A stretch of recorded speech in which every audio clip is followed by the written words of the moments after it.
আপনারা শুনছেন audio book by মেহেদি। শবর দাশগুপ্ত বাঙালি সাহিত্যিক শীর্ষেন্দু মুখোপাধ্যায় সৃষ্ট একটি কাল্পনিক গোয়েন্দা চরিত্র।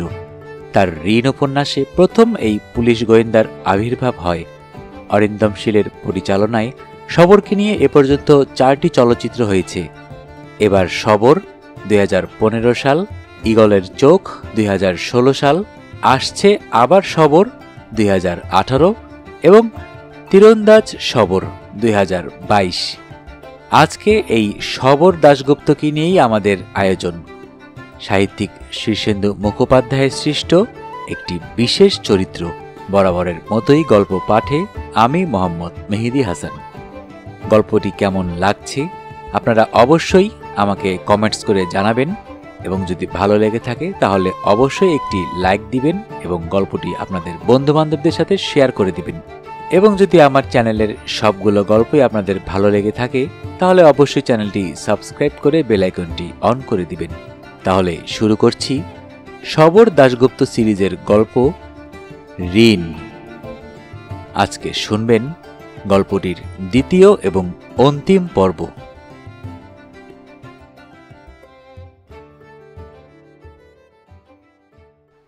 একজন লোক সকালবেলায় একরকম, দুপুরে অন্যরকম, বিকেলে একেবারে আরও অন্যরকম। ধরা যাক লোকটার নাম রমেন বা শ্যামলী।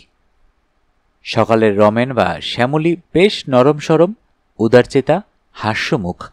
দুপুরের রমেন বা শ্যামলী নানা উদ্বেগ ও চাপে তিরিক্ষি, রকচটা, মারমুখী এবং কঞ্জুস। বিকেলের রমেন বা শ্যামলী ক্লান্ত, উদ্দেশ্যহীন, হতাশ, পর্যদুস্ত। এই যে একজনেরই নানা প্রকাশ বা স্ফুরণ, এটা ধরতে পারাই হচ্ছে চূড়ান্ত বিচক্ষণতা। রমেন বা শ্যামলীর মধ্যেও তফাৎ আছে। রমেন হয়তো সকালে তিরিক্ষি, বিকেলে নরম, শ্যামলী তার উল্টো। একজন মানুষ নানা অবস্থা, নানা পরিস্থিতি, নানা চাপ, নানা উদ্বেগ ও ব্যস্ততায় অন্য অন্য সব মানুষ হয়ে যায়। সকালের রমেনকে দুপুরে দেখলে রমেন বলে মনেই হবে না। দুপুরের শ্যামলীকে যদি মনে হয় বনলতা সেন, রাতে তাকেই মনে হতে পারে বান্ধবগড় জঙ্গলের ভালুক বলে। জীবন তো এরকমই। রবীন্দ্রনাথ তো বলেই দিয়েছেন, তার জীবনটা হলো নানা রবীন্দ্রনাথকে নিয়ে গাথা একখানা মালা। হোয়াট অ্যান এক্সপ্রেশন, লাজবাব। এই যে সমীরণের মনুষ্য চরিত্র সম্পর্কে সুগভীর গবেষণালব্ধ জ্ঞান, আজ সেই জ্ঞানটাকেই হাতিয়ার করে এগোতে হবে শ্রী রাধিকার অভিসারে যাওয়ার মতোই। পথ দুর্গম, ক্ষুরস্য ধারা, ফণি ফোঁস করছে, পিছলে পড়ে আলুর দম হওয়ার চান্স আছে। তবু রাধা যেমন রোজই কুঞ্জে পৌঁছে যেত, সেও পৌঁছে যাবে। রিস্কটা নেওয়ার দরকার ছিল না, কিন্তু গতকাল জুলেখা বলেছে আজ রাত থেকে থাকতে পারবে না। তার হাজব্যান্ড ব্যাঙ্গালোর থেকে ফিরে আসছে।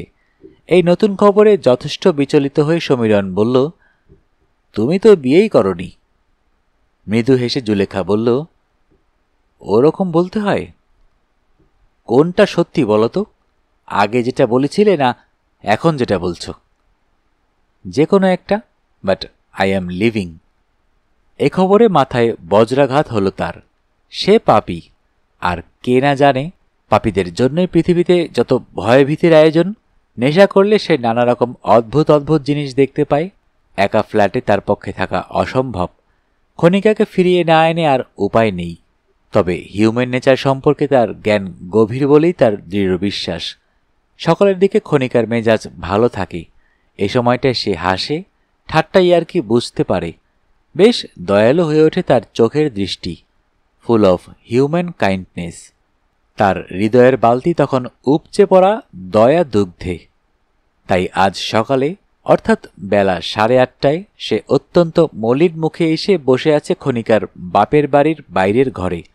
সে দাড়ি কামায়নি, পরিষ্কার জামাকাপড় পরেনি এবং মুখে হাসি নেই। ডোরবেল বাজানোর পর ঝিয়ে এসে দরজা খুলে বসিয়ে রেখে গেছে। ফাঁকা ঘর, সোফা সেট, বুককেস, কাশ্মীরি কাঠের পার্টিশন দিয়ে বেশ সাজানো ঘর। একটা বছর 4 বাচ্চা মেয়ে ঘরের কোণে বসে ডল নিয়ে খেলছে। খানিকক্ষণ তাকে লক্ষ্য করে হঠাৎ বলল, তুমি কে গো? আমি একজন পাপী। পাপী কি? A man full of versus, A sinful man. তুমি আমার মায়ের বয়ফ্রেন্ড? ও, তাহলে এই মেয়েটি ক্ষণিকার মেয়ে। ক্ষণিকা খুব তার মেয়ের গল্প করে। বাপের বাড়িতে তার নিঃসঙ্গ দিদির জিম্মায় থাকে, তাতে ক্ষণিকা মুক্ত থাকতে পারে, উড়ে উড়ে বেড়াতে পারে। সে বলল, আমি একজন পাপী খুকি। ঝি চা নিয়ে এলো। ক্ষণিকা এলো না, তবে চা আসাটা ভালো লক্ষণ। বরফ গলতে চাইছে। ইগোর চৌকাঠটা ডিঙ্গোতে পারছে না। লজ্জার লতা যেন জড়িয়ে ধরছে অভিসারে গমনোদ্যোগী শ্রীরাধিকার দুখানে পা। একটু গলা খাকারে দিল সমীরণ। বাচ্চা মেয়েটা হামটি ডামটি গানটা গাইছে। আজকাল কত বাচ্চাই গায়। সমীরণ চায়ের চুমুক দিল। এই সময়টায় ক্ষণিকার হৃদয়ে বালতি ভরে আছে ফ্যানর শীর্ষ দয়ার দুধে। এই সময় সে ভিখিরিকেও ফেরায় না। বাচ্চা মেয়েটার গানে উদ্বুদ্ধ হয়ে সমীরণ একটু গুনগুন করল, ফেরাবি কি শূন্য হাতে? ঘুম ঘুম চোখে সামান্য একটা আড়মোড়া ভাঙতে ভাঙতে স্লথ পায়ে ভিতরের দরজায় এসে দাঁড়ালো ক্ষণিকা। চোখে নিষ্পৃহ দৃষ্টি। ঢিলা একটা ড্রাগনের ছবিওয়ালা কিমোনো পরনে, চুলগুলো অবিন্যস্ত, চোখে অপার বিস্ময়। এর সবটাই যে অভিনয়ে তা জানে সমীরণ। ওই চাহনি, ওই স্লথ তাচ্ছিল্যের ভঙ্গিমা, ওই উপেক্ষার ভাব, ওর আড়ালেই রয়েছে সেই অমোঘ বালতিটা, টলটল করছে ভরভরন্ত দুধে। উদ্বেল হতে নেই। চায়ের কাপটা নামিয়ে রেখে মাথা নত করে অপরাধীর মতো বসে রইল সে। এও অভিনয়। কমল হাসান বা নাসিরুদ্দিন শাহর সঙ্গে সে এখন পাঞ্জা কষতে পারে। তুমি? প্রশ্নটার জবাব দিল না সমীরণ। দিতে নেই। খুব ধীরে ধীরে সে উঠে দাঁড়াল, মাথা নিচু। বাচ্চা মেয়েটা হঠাৎ বলে উঠল, ও লোকটা পাপী, জানো মা? ক্ষণিকা একটা দীর্ঘশ্বাস ফেলে বলল, জানি, ওরকম বলতে নেই, ছি। বারে, ওই তো বলল। বেশিক্ষণ ঘাড় নিচু করে থাকার ফলে সমীরণের ঘাড় টনটন করছিল, তবু থাকতে হচ্ছে। ক্ষণিকা মুখোমুখি সোফায় এসে আলতোভাবে বসল, বলল, বসো। গলার স্বরটা নরম। সমীরণ খুব সাবধানে ধীরে ধীরে বসল। জুলেখা চলে গেল বুঝি? রাখতে পারলে না? সমীরণ একটু জিভ কেটে ফেলল, ভুলে। সামান্য খসখসে গলায় বলল, জানতে? ও মা, জানবো না কেন? তুমি বেরিয়ে যাওয়ার পর প্রায় তো গিয়ে সব দেখে আসতাম। নবর মার সঙ্গে কথা হতো। সমীরণ একটা দীর্ঘশ্বাস ফেলে বলল, পাপ কখনো গোপন থাকে না। তা জানি না, তবে যাকে তাকে ডেকে আনছ। আজকাল কি ভীষণ এইডস হচ্ছে তা জানো? পাপের বেতন মৃত্যু। জানি। কেন আমাকে একা ফেলে চলে আসো বলো তো? তুমি কি জানো না আমি একা থাকতে পারি না, বিশেষ করে তোমাকে ছাড়া? সেই জন্যই তো জুলেখাকে তাড়িয়ে দিয়েছি। হয় তোমাকে ফিরিয়ে নিয়ে যাব, নইলে বাবা পার্মানেন্টলি ব্যাঙ্গালোর পাঠাতে চাইছে, সেখানেই চলে যাব। জুলেখাকে তুমি মোটেই তাড়াওনি। আলবৎ তাড়িয়েছি, চলো দেখবে। দেখার দরকার নেই, জুলেখাকে তাড়িয়েছি আমি। তুমি? হ্যাঁ, কাল আমি টেলিফোনে ওকে বিকালবেলা ধরেছিলাম। ও, তুমি মহিয়সী। তুমি কি জানো তোমার মতো? থাক ক্ষণিকা, ক্ষমা। আর হয় না সমীরণ, আর কিছুতেই, আর কখনো। তোমার কথার কোনো দাম। প্রমিস, এই একবার। না প্লিজ, ফিরে যাও, দয়া করো। ওহ সমীরণ, তোমাকে ছাড়া। মা, ও লোকটা কি পাপী? ছি তোটন, আমি পাপী। পঞ্চমকা। উফ, ওরকম করো না তো, এবারকার মতো। কি জ্বালা বাবা। লক্ষ্মী সোনা, ব্যাঙ্গালোরে যাও না। না না, তোমাকে ছেড়ে মিথ্যুক মিথ্যুক, ভূতের ভয়ে পায়ে পড়ি। আচ্ছা আচ্ছা, হয়েছে। 40 মিনিট বাদে গাড়িতে পাশাপাশি বসে তারা ফিরে আসছিল। ক্ষণিকার গোল মুখশ্রীতে এখনো সকালের সেই অপরক ক্ষমাশীলতা, ঘুম ঘুম চোখ, অলস দৃষ্টিতে সামনের দিকে চেয়ে থেকে বলল, মিঠু মিত্রের লাভারটি কে বলো তো? মিঠুর লাভার? যাহ, কেউ নেই। আছে, কি করে বুঝলে? জানি, হি ইজ এ লাভার। তোমার বান্ধবী বলেছে। কে বান্ধবী? That poor rich girl, Mitali. কি বলেছে? বেশ মাতাল মাতাল হয়ে গিয়েছিল সেদিন। আমার কাঁধে মাথা রেখে কাঁদছিল একটা সময়। তখন বলল, do you know he has a lover? She loves him. কিছুক্ষণ চুপচাপ গাড়ি চালালো সমীরণ। তারপর সতর্ক গলায় জিজ্ঞেস করল, মেয়েটার নাম কি? সেটা বলেনি, সেই জন্যই তো জানতে চাইছি। সমীরণ মাথা নেড়ে বলল, আমিও জানি না। তবে তোমাকে একটা কথা বলি, মাতালদের কথায় কখনো বিশ্বাস করো না। করি না, কিন্তু মিতালিকে সেদিন লক্ষ্য করেছ? She was extremely disturbed. আর সেই জন্যই ওরকম আনানির মতো মদ খাচ্ছিল।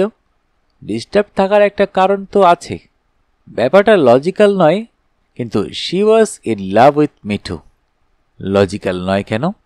ডিভোর্সের এতদিন পর এবং এত দূরের দেশে থেকে হঠাৎ প্রেমে পড়ে যাওয়াটা কি স্বাভাবিক? খুব স্বাভাবিক। মিতালির বিয়ে হয়েছিল অল্প বয়সে, তখন ওর ম্যাচিউরিটি ছিল না। পরে যখন ধীরে ধীরে পুরো ব্যাপারটা শান্তভাবে ভেবেছে, তখন হয়তো বুঝতে পেরেছে কাজটা ঠিক হয়নি। মিঠু মিত্র তো চমৎকার মানুষ, tall, handsome, courageous and calm, quite lovable.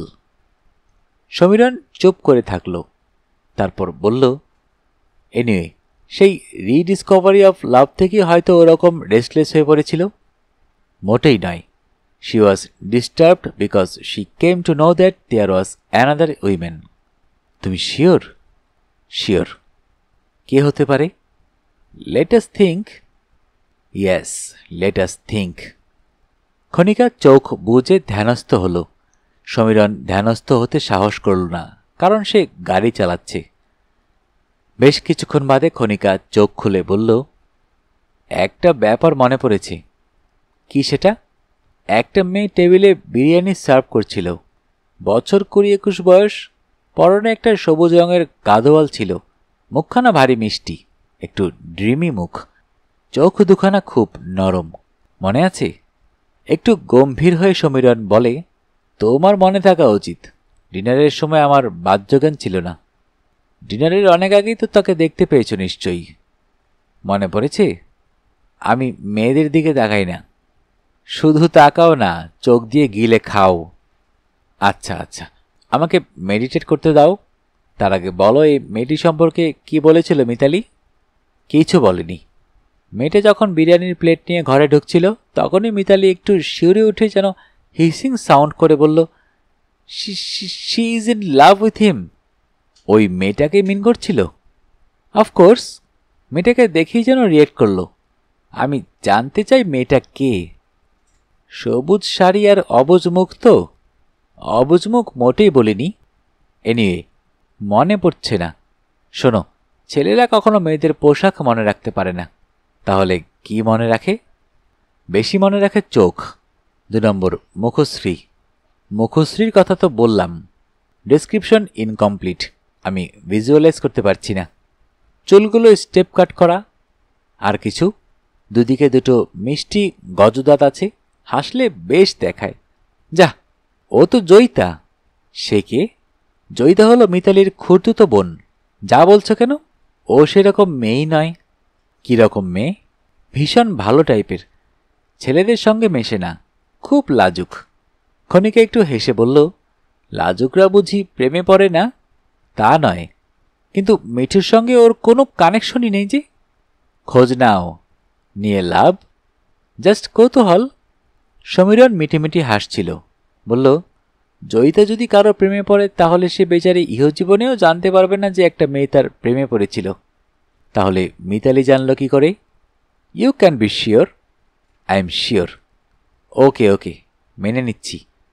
তবু মনে রেখো, মিতালি ও কথা বলার সময় মাতাল হয়ে গিয়েছিল কিন্তু। জানি, আমি মিতালিকে সামলাচ্ছিলাম। ন্যাপকিন দিয়ে চোখ মুছে মুছে ঠান্ডা জল খাইয়ে হাত ধরে নিয়ে গিয়ে যখন সোফায় বসিয়ে দিয়ে আসি, সোফায় বসেই হড়হড় করে বমি করে দিল। ভাগ্যিস উঠিয়ে নিয়ে গিয়েছিলাম, নইলে ডিনারটাই নষ্ট হতো। সমীরণ ভ্রুগোজকে বলল, something is ticking. What ticking? You may be right. I am right. Khanika, Shabar দাশগুপ্তের কানে কথাটা গেলে he will make the girl upside down. কেন? লোকটা ভীষণ পাজি, তোমাকেও জ্বালাবে। মেয়েটাকে জ্বালালে তোমার ক্ষতি কি? Have you got a soft corner for her? আরে না, she is just a kid. মোটেই নয়, 20-21 যথেষ্ট বয়স। কি রকম বোন বললে? আপন খুড়তুতো বোন। ওর বাবা অরুণ ঘোষ আমাদের প্রফেসর ছিলেন। মাই গড! কি হলো? একটা কথা মনে পড়ল। জয়িতা হলো অনলি চাইল্ড, 2 ভাইয়ের ওই একটি সারভাইভিং সন্তান, মিতালির next of kin. Joyita will inherit everything of Mitali. তখন কি তার 13 বছর বয়স নাকি 14? বোধহয় মাঝামাঝি।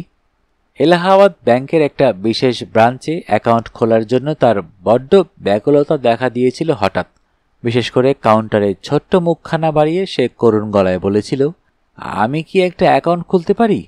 মিঠু কয়েক সেকেন্ড চেয়ে থেকে চিনতে পারল বাসর ঘরে মেয়েটি অনেক রবীন্দ্রসঙ্গীত শুনিয়েছিল।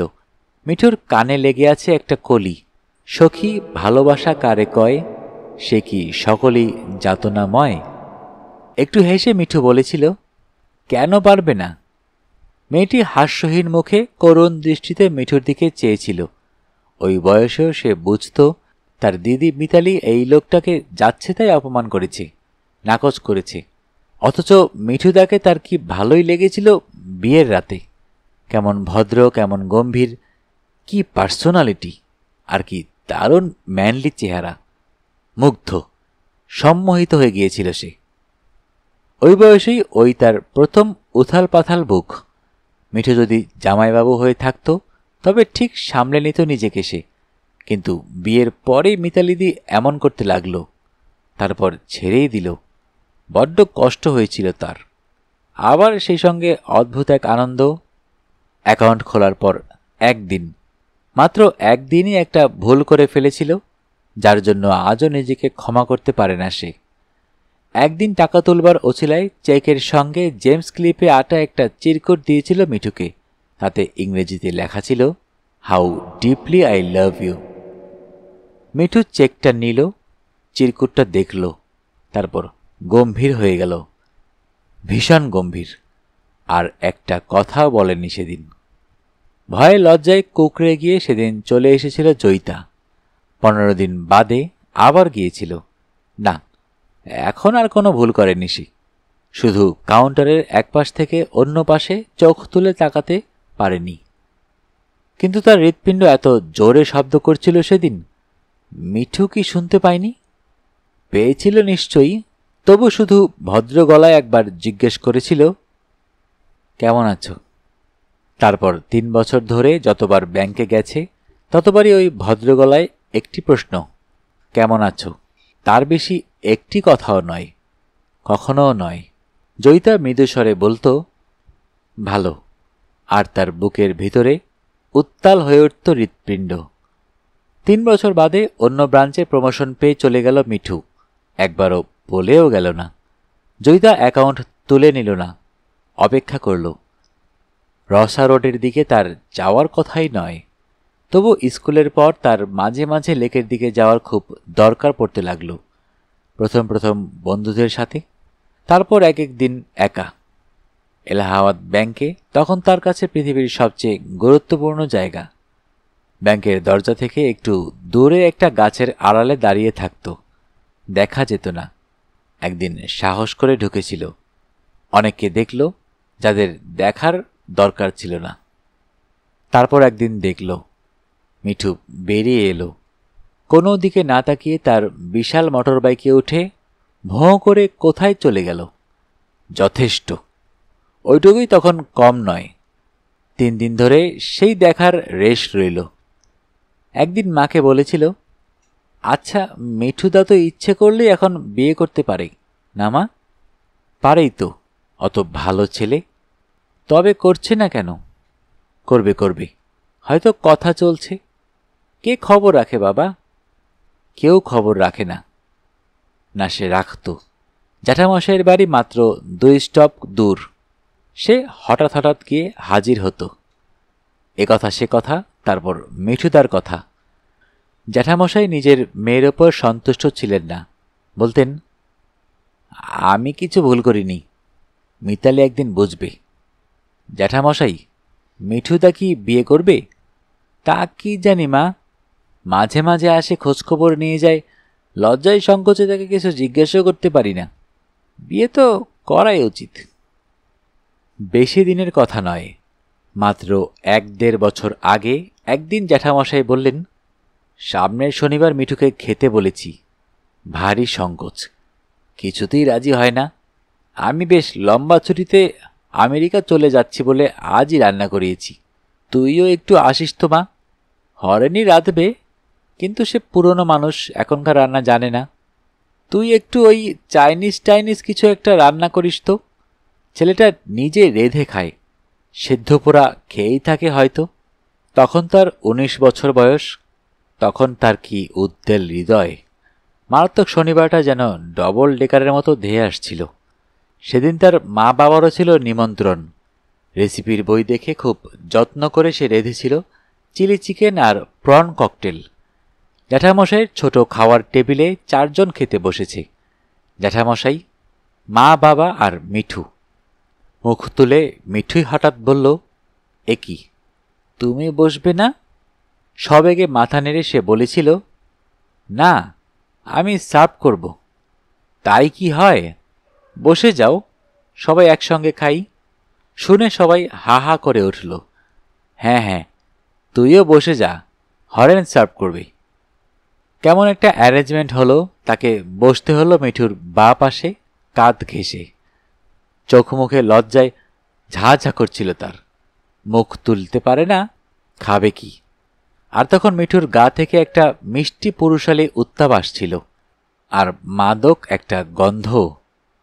সে একটুও বুঝতে পারছিল না কারো কথা। মিঠু হঠাৎ বলল, এসব তুমি রেঁধেছ? বাহ, খুব ভালো রাঁধতে পারো তো তুমি। আর কি পারো বলো তো? গান গাইতে পারো? জানি। আর কিছু? কিছু না। মা বলল ফিলোসফিতে অনার্স নিয়ে বিয়ে পড়ছে। সে আমি জানি। জানে? কি করে জানে মিঠু? ডিনারের পর অনেক রাত অবধি গল্প হয়েছিল। না, জয়িতা কথাই বলেনি, শুধু কাছাকাছি একটা দূরত্বে বসে অনুভব করেছে মিঠুকে। সে এক অতলান্ত অনুভূতি, কি যে হচ্ছিল তার বুকের ভিতরে। মিঠু কি তাকাচ্ছিল তার দিকে?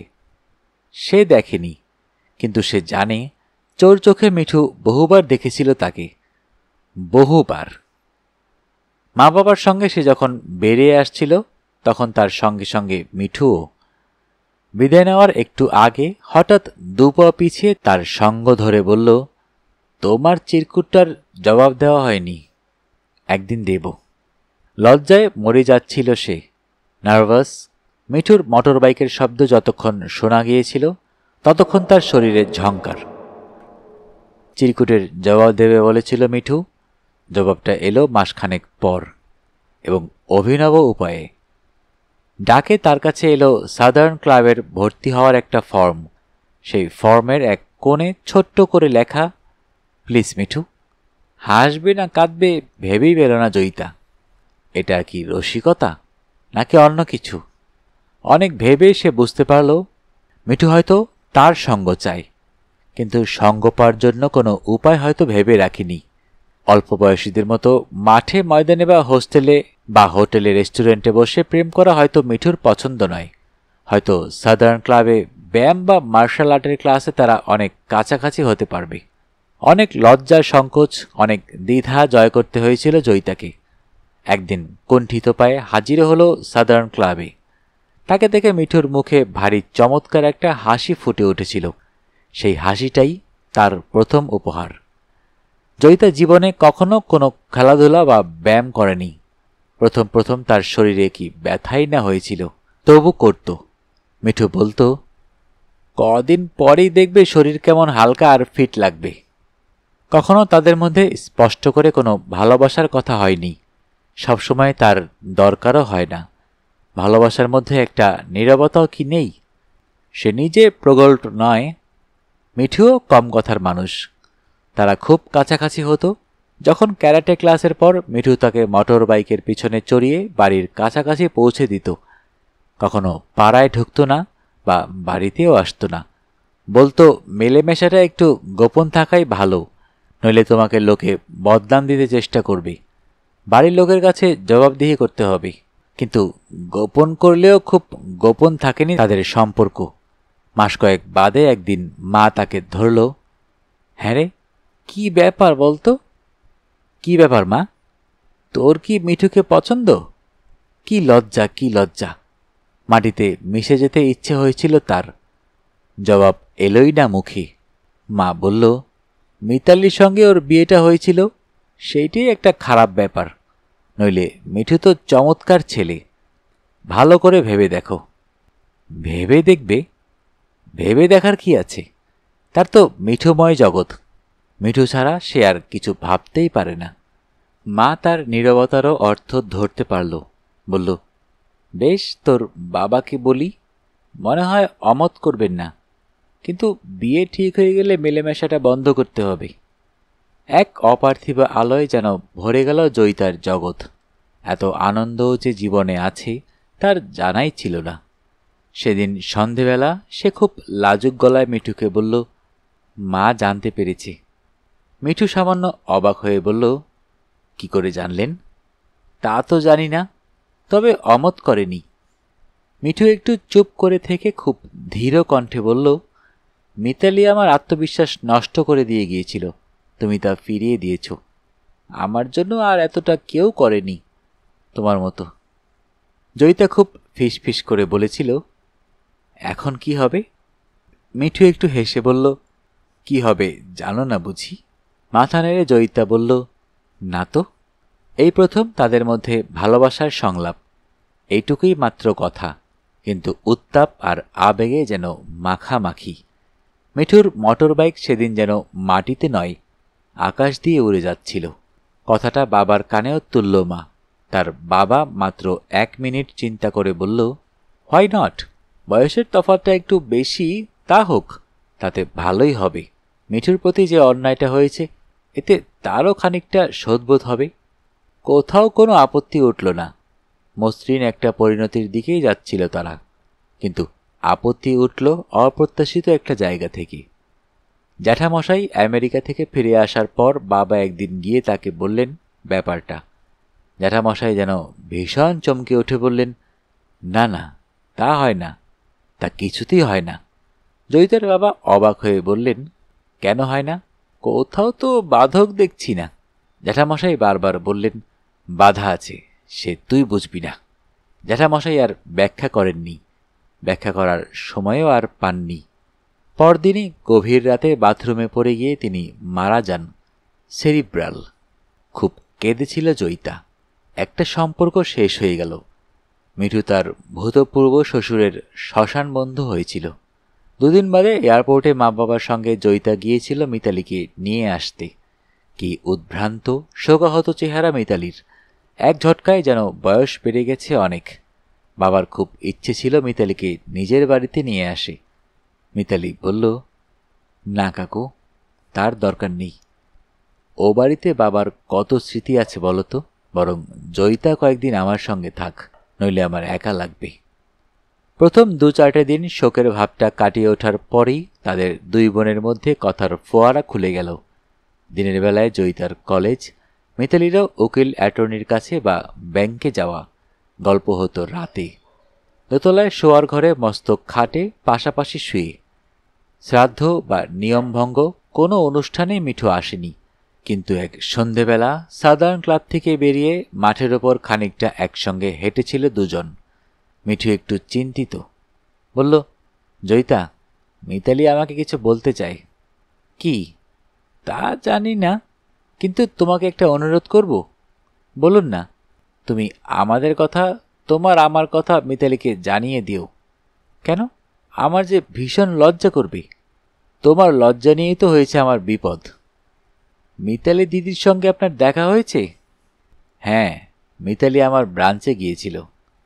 ও মা, she is a bit of repentant. জয়িতার বুক অজানা ভয়ে অন্ধকার হয়ে গিয়েছিল। সে উদ্বিগ্ন গলায় প্রশ্ন করল, তাহলে কি হবে? মিঠু একটু হাসল। কি হবে তুমি জানো না? বলুন না। মিতালি অনেক দূরে সরে গেছে জয়িতা। জয়িতার বুকে সে যেই কাঁপুনে উঠল তা বোঝাতে পারবে না। মিতালি মস্ত পার্টির আয়োজন করল, ককটেল ডিনার। জয়িতার ইচ্ছে ছিল পার্টির পর মিতালিকে ফাঁক বুঝে বলবে কথাটা, কিন্তু কি হলো? আগের রাতে যখন দু বোনে কথা হচ্ছিল তখন মিতালি বলল, তুই কি প্রেমে পড়েছিস? জয়িতা অবাক হয়ে বলল, কেন বলো তো? তোর মুখ চোখ বলছে, তোর গলার স্বর বলছে, তোর আনমনা ভাব বলছে তুই প্রেমে পড়েছিস। জয়িতা দুহাতে মুখ ঢেকে ফেলেছিল। লজ্জার কি আছে বল না। জানি না। তার মানে সত্যি প্রেমে পড়েছিস? কে রে? জয়িতা একটা বুদ্ধির কাজ করল, বলল, আজ নয় মিতালিদি, কাল বলবো। কেন? কাল কেন? জয়িতা বলেনি। সেই রাতটা সে ভালো করে ঘুমাতেও পারেনি। পরদিন সকাল থেকেই ঘরদোর সাজানো, পরিষ্কার করা এসব নিয়ে ব্যস্ত রইল তারা। দুপুরে খাওয়ার টেবিলে যখন দুজনে মুখোমুখি, তখন মিতালি জিজ্ঞেস করল, কাল বলিসনি, আজ বলবি? বলবো, খেয়ে নাও, তারপর বলবো। খেতে খেতে মিতালি বলল, ছেলেটা ভালো? জানি না। ভালো করে বলছিস না কেন? বলবো মিতালি দি, বললে তুমি রাগ করবে না? রাগ করব? তুই কাউকে ভালোবাসলে আমার রাগ করার কি? খাওয়া তখন শেষের মুখে। জয়িতা শুধু মিঠুর আদেশ পালন করার জন্যেই তার সব লজ্জা, সংকোচ আর ভয় মুঠোয় ধরে রেখেই বলল, মিঠুদা। কে বললি? বলে অবাক হয়ে চেয়ে রইল মিতালি দি। জয়িতা মাথা নিচু করে টেবিল ছেড়ে পালিয়ে গেল। সে কি বিস্ফোরণ ঘটিয়েছে সেটা বুঝতে একটু সময় লেগেছিল তার। মিতালি বজ্রা হাতের মতো কিছুক্ষণ বসে রইল খাওয়ার টেবিলে। তারপর একতলায় লিভিং রুমের সোফায় অনেকক্ষণ পড়েছিল চুপচাপ। তারপর ডেকোরেটরের লোকেরা এলো ডাইনিং হলে টেবিল চেয়ার সাজাতে। এলো ক্যাটারার। তাকে উঠতে হলো। আড়াল থেকেই তাকে লক্ষ্য করছিল জয়িতা, সামনে যায়নি। মিঠু এলো বিকেলের দিকে। হঠাৎ দৃশ্যটা এই জীবনে কখনো ভুলতে পারবে না জয়িতা। দোতলায় সাজছিল মিতালি। সিঁড়ি দিয়ে নেমে এসে মিঠুর দিকে চেয়ে অনেকক্ষণ স্তব্ধ হয়ে রইল। তারপর হঠাৎ একটা অস্ফুট চিৎকার করে ঝাঁপিয়ে পড়ল মিঠুর বুকে, ভগ্ন স্তূপের মতো। শুধু বলছিল, প্রবল কান্না ভেদ করে বলছিল, বিশ্বাস করি না, বিশ্বাস করি না। মিঠু পাথরের মতো দাঁড়িয়ে রইল। জয়িতা চলে গেল পিছনের বাগানে। এই দৃশ্যের সাক্ষী হয়ে থাকা তার পক্ষে অসম্ভব। তাকে গিয়ে পিছনের বাগানে ধরল মিতালি। চোখের জল মুছে ফেলেছে, মুখে একটা হাসি ফুটিয়েছে অনেক কষ্টে। তাকে দুহাতে আঁকড়ে ধরে বলল, বেশ করেছিস, বেশ করেছিস, আমি খুশি হয়েছি, বিশ্বাস কর। জয়িতা বিশ্বাস করেনি, তবু বলেছিল, আমি তো জানতাম না মিতালি দি। মিতালি একটু চুপ করে থাকার পর বলল, এ কি জানার মতো কথা? কিচ্ছু নয় রে, আমি তো একটা পাগল, কত ভুল করেছি জীবনে, সব ঠিক হয়ে যাবে। মুখে বলল, কিন্তু কিছুই ঠিক ছিল না সেদিন মিতালির। জন্মে মদ ছইনি, সেদিন জলের মতো খেলো। কত কি উল্টো পাল্টা বলতে লাগলো লোকজনকে, কেঁদে ফেলল, হাসতে লাগলো। কিছু ঠিক ছিল না। পার্টি শেষ হওয়ার একটু বাদেই চলে এসেছিল জয়িতা। বুক ভার, মনে ভয়, অনিশ্চয়তা। এই অদ্ভুত পরিস্থিতি থেকে কিভাবে মুক্তি ঘটবে? জয়িতা দেবী, মিতালি দেবীর খুনের কেসে আপনাকে কয়েকটা প্রশ্ন করার আছে। কিন্তু পুলিশকে তো আমি যা বলার বলেছি। হ্যাঁ হ্যাঁ, সেটা আমি জানি, কিন্তু তদন্ত যত এগোয় ততই নতুন নতুন তথ্য বেরোতে থাকে, নতুন নতুন সত্য উদ্ঘাটিত হতে থাকে। একটু শক্ত বাংলায় বলে ফেললাম, মাফ করবেন। আর যত এসব থেকে দূরে থাকি ততই মামলার প্যাটার্নটা পাল্টে যেতে থাকে। পরিবর্তিত পরিস্থিতিতে আবার নতুন করে জেরা করা ছাড়া আমাদের উপায় থাকে না। মিঠু মিত্র নামে আপনি কি কাউকে চেনেন? চিনব না কেন, উনি আমার জামাইবাবু। বাহ, বেশ বেশ। কতদিন চেনেন? মিতালি দিদির বিয়ের সময় থেকে। চমৎকার! আপনি নিজেই বলছেন যে উনি আপনার জামাইবাবু। তার মানে কি এই যে উনি এখনও আপনার জামাইবাবু এবং আপনি ওর শালি? তার মানে মানে বিয়ের ইমিডিয়েট পরেই যে ওদের ডিভোর্স হয়ে যায়, এটা কি আপনার জানা নেই? কেন থাকবে না? আফটার ডিভোর্স যখন আইনত স্বামী আর স্ত্রীর সম্পর্ক থাকে না, তখন সেই বিয়ের সূত্রে গড়ে ওঠা আত্মীয়তার সম্পর্কগুলো কি থাকে না? থাকা উচিত। ও হ্যাঁ, সেই অর্থে আমাদের সম্পর্ক নেই। অন্য কোনো অর্থ আছে কি? তার মানে মিঠু মিত্র আর আপনার জামাইবাবু নন, আপনি ওর শালী নন, কিন্তু তাতে কিছু আসে যায় না। আত্মীয়তা ছাড়াও তো কত রকমের সম্পর্ক হয়। আমি জানতে চাই, মিঠু মিত্রের সঙ্গে আপনার কোনো যোগাযোগ ছিল কি? ছিল। সেটা কি রকম? চেনা জানা ছিল। আর কিছু? আমি সাদার্ন ক্লাবে ক্যারাটে শিখতাম, উনি ওখানকার ইনস্ট্রাক্টর।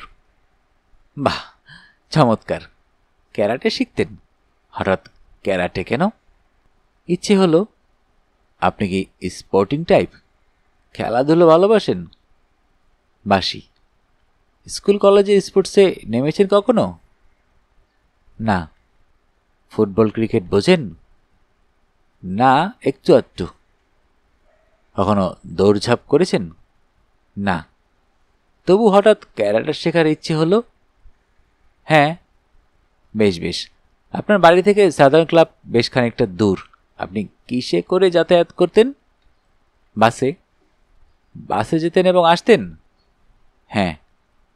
ভালো করে ভেবে বলুন, বাসে যেতেন এবং আসতেনও? কখনো কখনো মিঠুদা মোটর বাইকে পৌঁছে দিতেন? বাহ, বেশ বেশ। ওদের বিয়ের সময় আপনার বয়স কত ছিল? 12-13। এখন কত? 20 চলছি। গুড। আপনি কি জানেন যে আপনারা, মানে অর্থাৎ আপনার বাবা মা এবং আপনি, বিশেষ করে আপনি মিতালি ঘোষের সমস্ত সম্পত্তির উত্তরাধিকারী? জানি না। শুধু কলকাতার বা পশ্চিমবঙ্গের নয়, মিতালি দেবীর আমেরিকার যাবতীয় বিষয় সম্পত্তির এবং টাকা পয়সারও আপনারই ওয়ারিশন, জানেন? সেরকম কথা কিছু শুনিনি। শুনবেন, কারণ আপনারাই মিতালি দেবীর নেক্সট অফ কিন। হতে পারে। আপনি না জানলেও অন্য অনেকেই কিন্তু খবর রাখত যে বরুণ ঘোষ ও তার মেয়ে মিতালি ঘোষের নিকটাত্মীয় আপনারাই তাদের ওয়ারিশন। জয়িতা চুপ করে রইল। সাধারণ ক্লাবে আপনি কবে ভর্তি হয়েছেন? 2 বছর হবে। নিজে থেকে গিয়ে ভর্তি হলেন? হ্যাঁ। মানে হঠাৎ আপনার ক্যারাটে শেখার ইচ্ছে হলো আর সঙ্গে সঙ্গে সাধারণ ক্লাবে ভর্তি হলেন, ব্যাপারটা এভাবেই ঘটেছিল কি? হ্যাঁ। আপনি কি জানতেন মিঠু মিত্র ওখানে ক্যারাটে শেখান? জানতাম। তার মানে কি ওর কাছেই ক্যারাটে শেখার আগ্রহ ছিল আপনার? ঠিক তা নয়, মিঠুদা থাকলে সুবিধে হবে তাই। সুবিধে নানা রকমই আছে। বাইদি ভাই, মিঠুবাবুকে আপনি কি বরাবরই মিঠুদা বলে ডাকেন নাকি জামাইবাবু? মিঠুদা। কেন? বাঙালি মেয়েরা তো বড় ভগ্নিপতিকে সাধারণত জামাইবাবু বলেই ডাকে, অনেকে দাদাও ডাকে। হ্যাঁ, তা বটে। আপনি দাদাটাই প্রেফার করেন তাহলে? হ্যাঁ। বাহ, বেশ বেশ। মিঠু মিত্র মাঝে মাঝে আপনাকে মোটরবাইকে লিফট দিতেন? হ্যাঁ। মাঝে মাঝে না রোজ? রোজ নয়, প্রায়। একটু ভেবে বলুন, ক্যারাটে ক্লাবের অন্য মেম্বাররা যদি বলে রোজ? রোজ পৌঁছে দিলেই বা ক্ষতি কি? ক্ষতি? ক্ষতির প্রশ্নই ওঠে না। আমরা সত্যি কথাটা জানতে চাইছি মাত্র। রোজ। বাহ, এই তো চাই। কবে থেকে আপনাদের মধ্যে শালি আর ভগ্নিপতির সম্পর্কটা ঘুচে গিয়েছিল বলতে পারেন? না, জানি না। আপনাদের মধ্যে সম্পর্কটা কি কেবল প্রশিক্ষক এবং শিক্ষার্থীর? হ্যাঁ। একটু ভেবে বলুন, কারণ আমাদের সংগৃহীত তথ্য অন্য কথা বলছে। কি বলছে? আপনাদের মধ্যে একটা ঘনিষ্ঠ বন্ধুত্বের সম্পর্ক রয়েছে, আপনারা পরস্পরকে ভালোবাসেন। শুধু তাই নয়, আপনাদের বিয়ের কথাও চলছে। হ্যাঁ, ঠিক বলছি? জয়িতা খানিকক্ষণ চুপ থেকে মৃদু স্বরে বলল, হ্যাঁ। দয়া করে বলবেন কি যে এই প্রেম এবং বিয়ের ব্যাপারে আসল ইনিশিয়েটিভ কার বেশি, আপনার না মিঠু বাবুর? আমার। আপনার? হ্যাঁ, মিতালি দিয়ে ওকে ডিভোর্স করার পর থেকেই আমি ওর প্রতি দুর্বল হয়ে পড়ি। ডিভোর্স না করলে তা জানি না, হয়তো মেনে নিতাম। বাহ, কিন্তু একটা খটকা থেকে যাচ্ছে। কিসের খটকা? মিতালি দেবী হঠাৎ মারা গেলে আপনি যে ওর বিপুল সম্পত্তি পাবেন এটা মিঠুবাবুর মতো বুদ্ধিমান লোকের না জানার কথা তো নয়। তাতে কি হলো? আপনার সঙ্গে প্রেমের ব্যাপারে ওরই আগ্রহ বেশি থাকার কথা, তাই না? আমি বুঝতে পারছি না। যাকে, এখন বলুন, মিতালি দেবী ফিরে আসার পর থেকে কি আপনি ওর সঙ্গে ওদের বাড়িতে থাকতেন? হ্যাঁ, মিতালি দিদি লোনলি ফিল করছিলেন, তাই আমাকে থাকতে বলেন। একটানা ছিলেন? হ্যাঁ, তবে রাতটা। দিনের বেলায় আমার কলেজ থাকতো, মিতালিদিরও কাজ থাকতো। হ্যাঁ হ্যাঁ, ঠিকই তো। কিন্তু খুনের রাতে আপনি ছিলেন না? না। কেন জানতে পারি? সেদিন মিতালি দিদি অনেক মদ খেয়ে মাতাল হয়ে যান।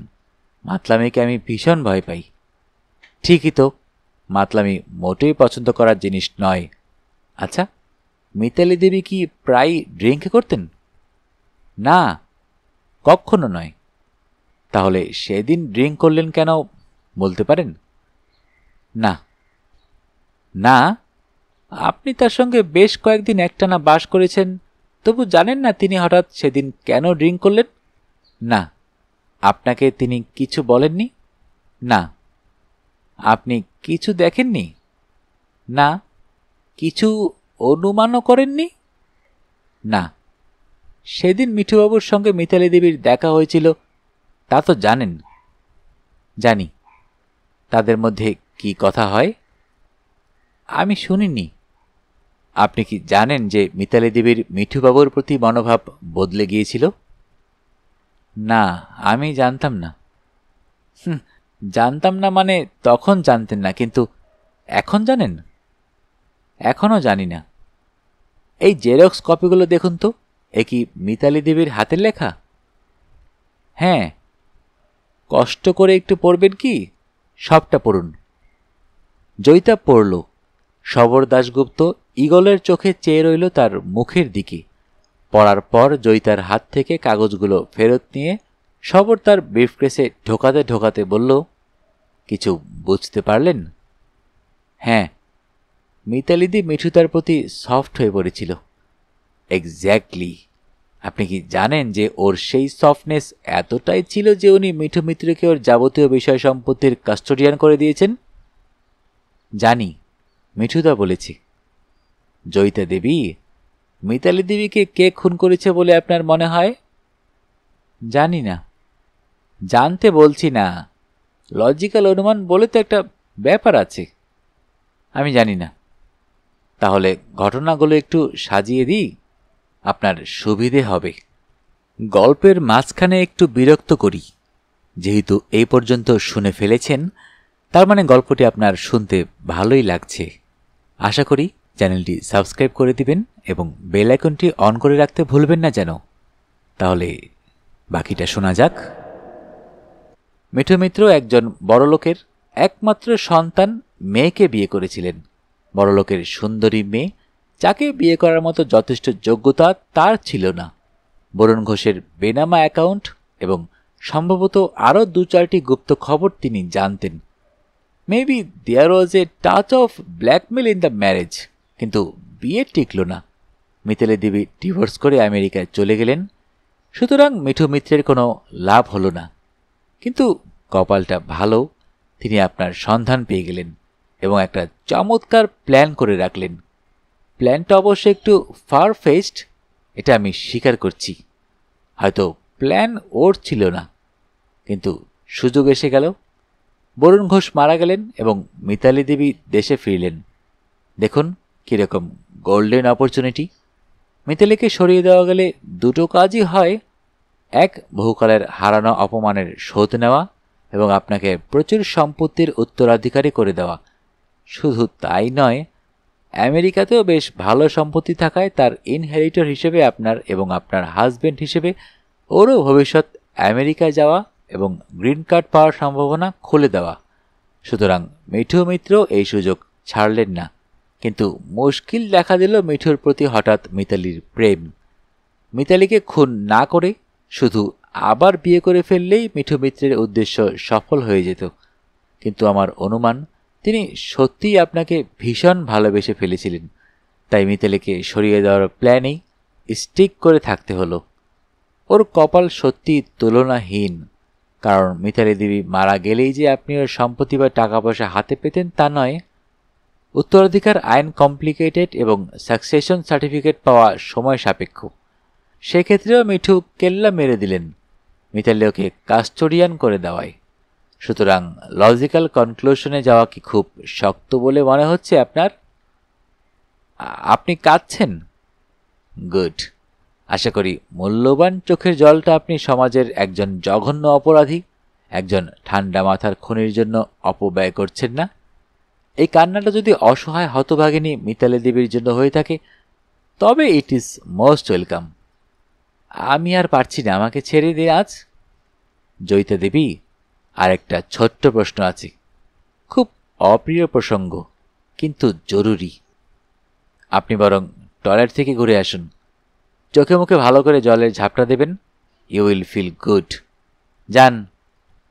জয়িতা গেল, অনেকটা সময় নিয়ে চোখে মুখে জলের ঝাপটা দিল। তারপর আয়নায় নিজের মুখখানার দিকে কিছুক্ষণ চেয়ে রইল। মাত্র 20 বছরের জীবন তাকে কত কিছু শেখাচ্ছে। বাইরের ঘরে এসে বসতেই সবর হাসল। এই তো বেশ নর্মাল লাগছে আপনাকে। গুড। এইবার সে কথাটা বলুন। আপনি কি ভেবে দেখেছেন যে মিতালি দেবীকে খুন করার পিছনে আপনার একটা মোটিভ আছে? আমার? আরে না না, ঘাবড়াবেন না, আমি আপনাকে সন্দেহ করছি না, কিন্তু কথাটা খুব সঙ্গত কারণে উঠতে পারে।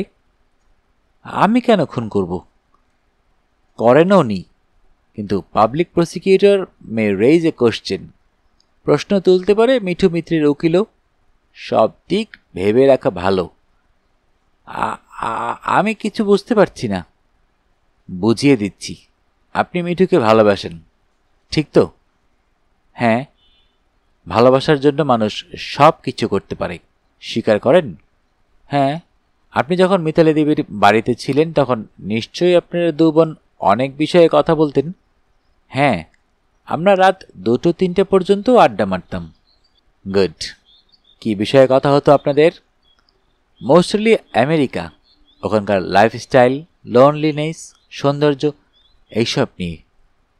হ্যাঁ হ্যাঁ, আমেরিকা তো থার্ড ওয়ার্ল্ড পিপলের কাছে সবচেয়ে বেশি আলোচ্য বিষয় হবেই। খুব স্বাভাবিক। ধরুন প্রশ্ন উঠল যে এইসব গল্পের ফাঁকে ফাঁকে মিতালি দেবী আপনাকে তার হৃদয়ের পরিবর্তনের কথাও জানিয়েছিলেন। তিনি যে আসলে মিঠুকে ভুলতে পারেননি এবং নতুন করে তার প্রেমে পড়েছেন এবং রিকনসিলিয়েশনের চেষ্টা করেছেন, এসব কথাও বলেছেন। না, মিতালি দিদি বলেননি।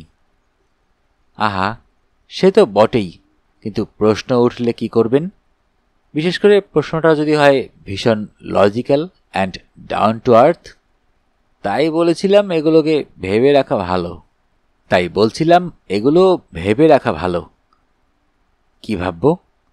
ধরুন উকিল আপনাকে বলল যে মিতালি দেবীর হৃদয়ের পরিবর্তনের কথা জানতে পেরে আপনি আপসেট হয়ে পড়েছিলেন অ্যান্ড ভেরি জেলাস।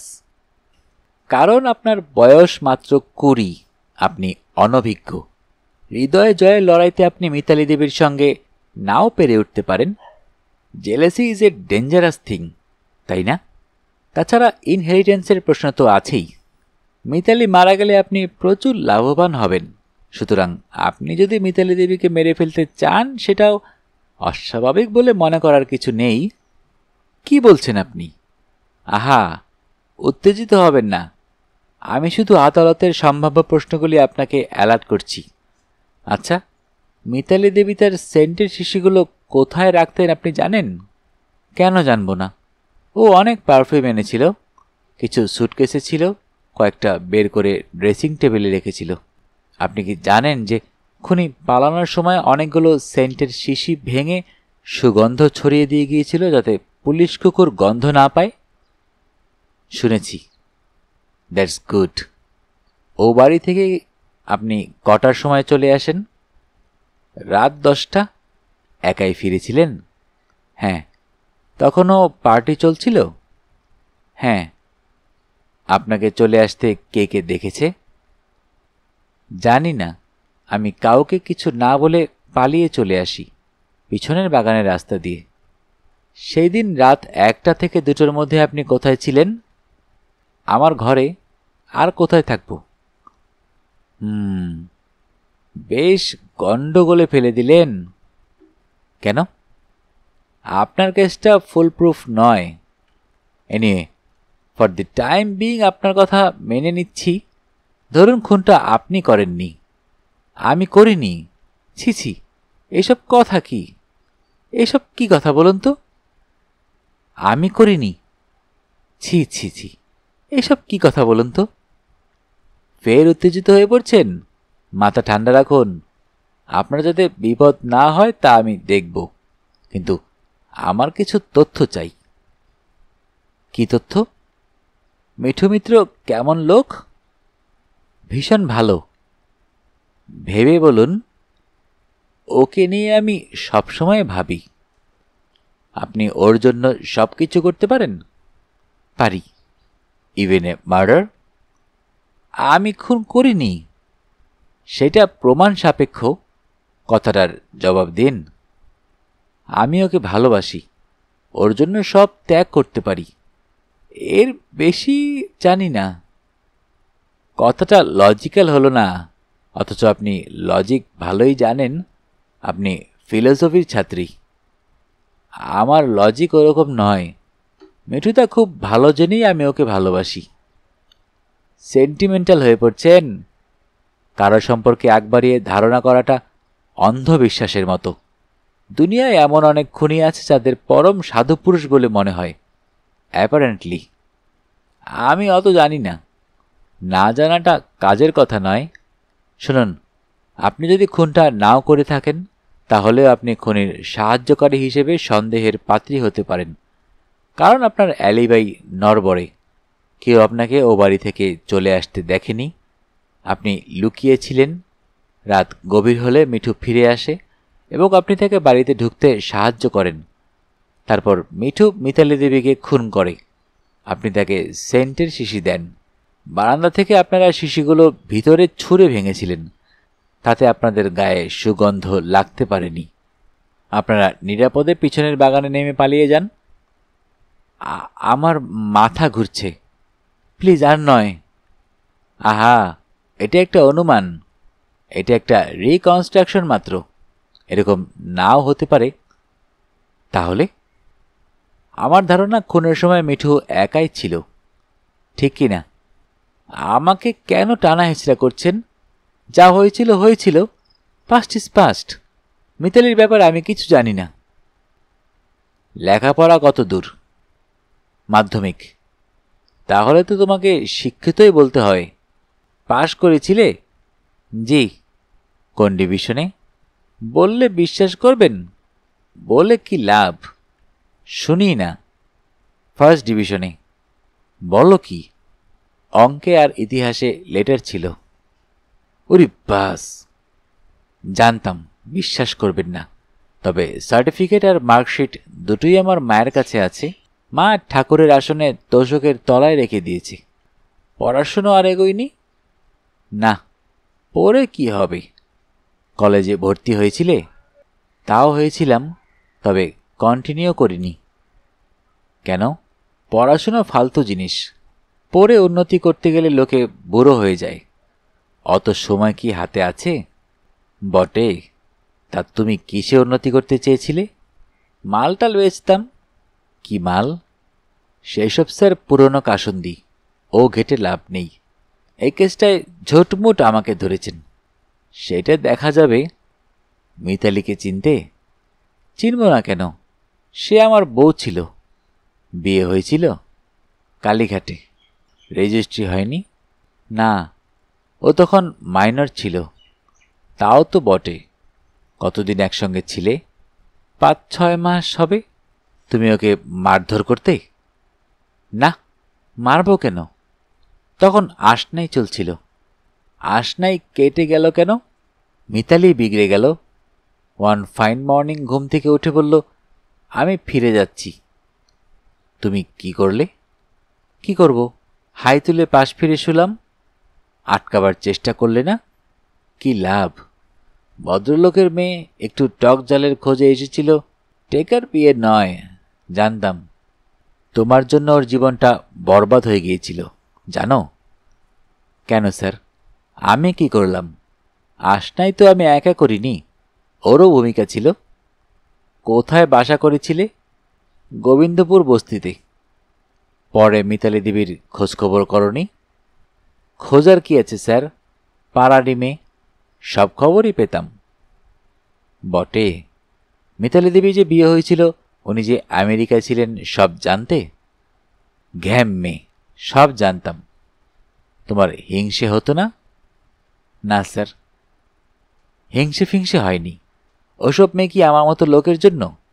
শখ হয়েছিল তাই কেটে এসেছিল। তারপর শখ মিটে গেলে কেটে গেল। মিতালি যে আমেরিকা থেকে ফিরে এসেছিল তা জানতে? কেন জানবো না? বরুণবাবু মারা গেলেন, তাও জানি। তুমি কি করো?